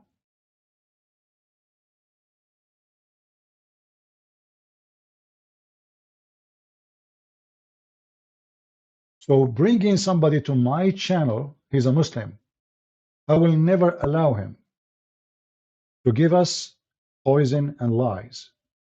It's my duty, because I'm the one who brought him here, to check facts of what he's saying. You see, if this guy is saying something truthful, I will not argue. If this is what they are, I will say, okay, well, this is what they are. You know what I mean? If those people believe in spirituality and wisdom, and they don't believe in hating Christians and marrying children and beating women and all the garbage in Islam, I would say, okay, this guy is, this sect is a nice sect then. But this is not true. Those are the most evil ones in history of Islam. Actually, they killed more Christians than the Salafi.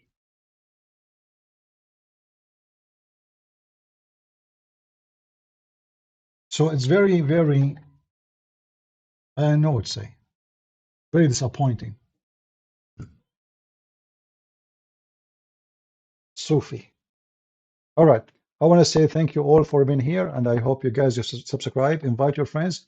And again, I created a code. I posted in Patreon. You can share the code screenshot with your friends. They can search the code, QR code, and they can find my ramble.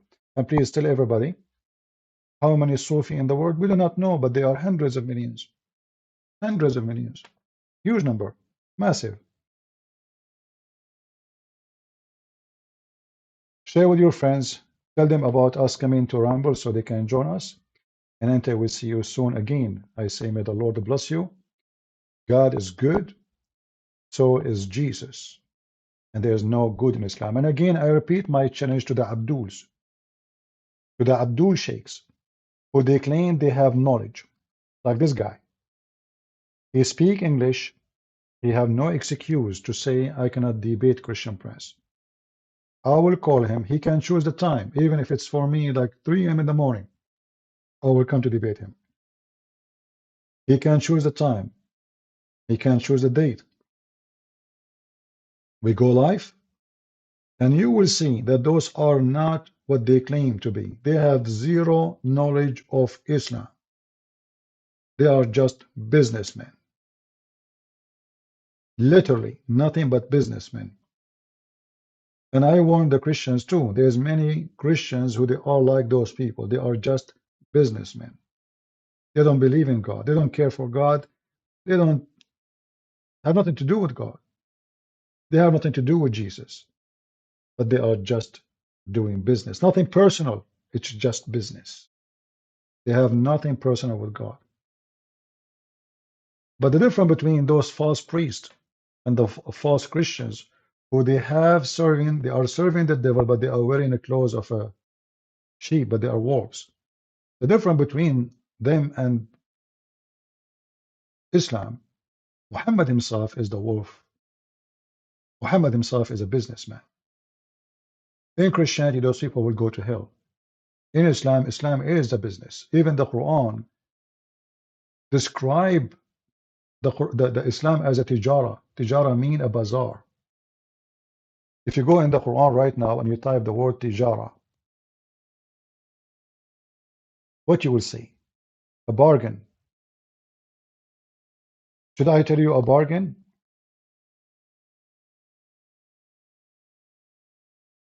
It's a tijara. Muhammad is a businessman. All of those is tijara.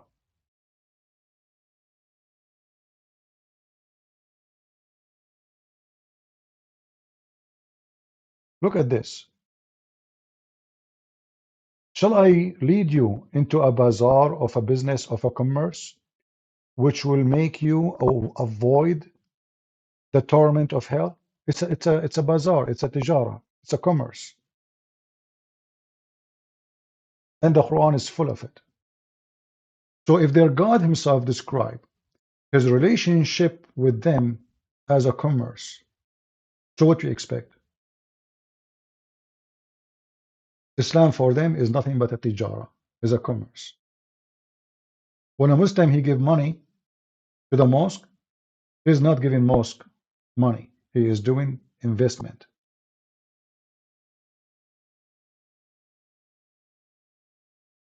That's why the verse after it says, you give your money to the Prophet.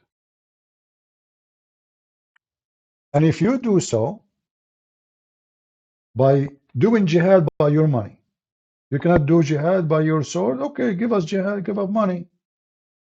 If you do so, then Allah will forgive your sin. Do you see the investment? So you give Muhammad your money. What is the investment as a result? Your sin is forgiven. In Christianity, that will not work. Never work. It doesn't matter how much donation you give, you are not investing with God by money. They don't give money because they believe in God or just because of fear. Fear, you know, this is why he keeps talking about hell, what will happen to you. So there is a speech of Muhammad. He came from the mosque and he told the women, oh women, away to you, I saw the majority of women in hell are women. So women, they said, what we did?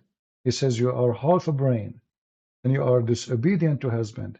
And Allah, so one of the women, she said, okay, so what we will do?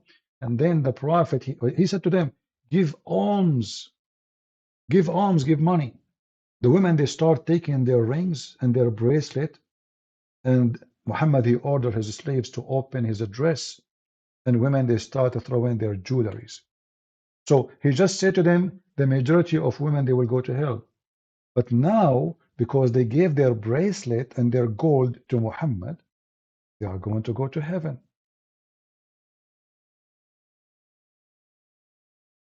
This cannot be from God. You don't go to heaven because you donate a bracelet. A second ago, they were going to go to hell. And now just because they give you their earring and their rings and their jewelries, they are good? All cult leaders, remember that. Cult leaders, they want three things: money, sex, power. Money, sex, power. So they take the money of their followers, they sleep with the women of their followers, and they want power to take control of their followers. It's all about this. And they are connected. Sex is money. Money is sex. You have money, you have sex. You have many women, that means you are rich. And rotates, as an example. This is why the Quran allows men to be pimps, to do prostitution.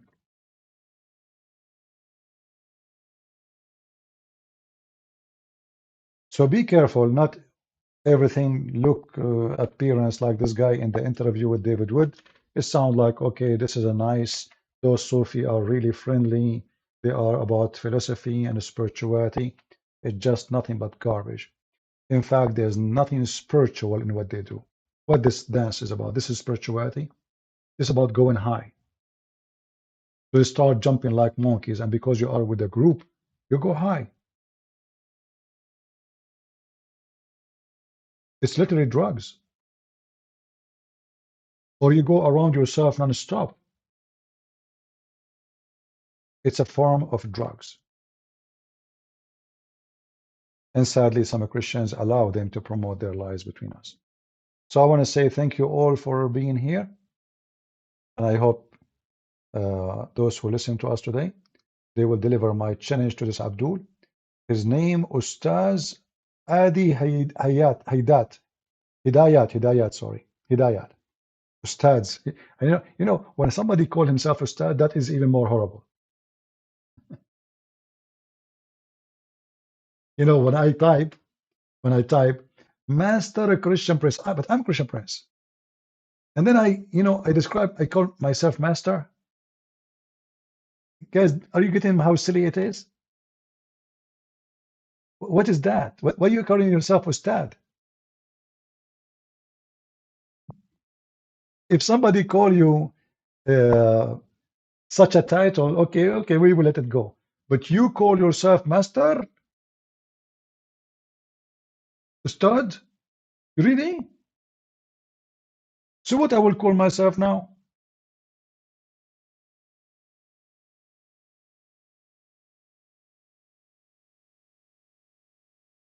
Imagine you say, you make a title of yourself, Genius Christian Prince.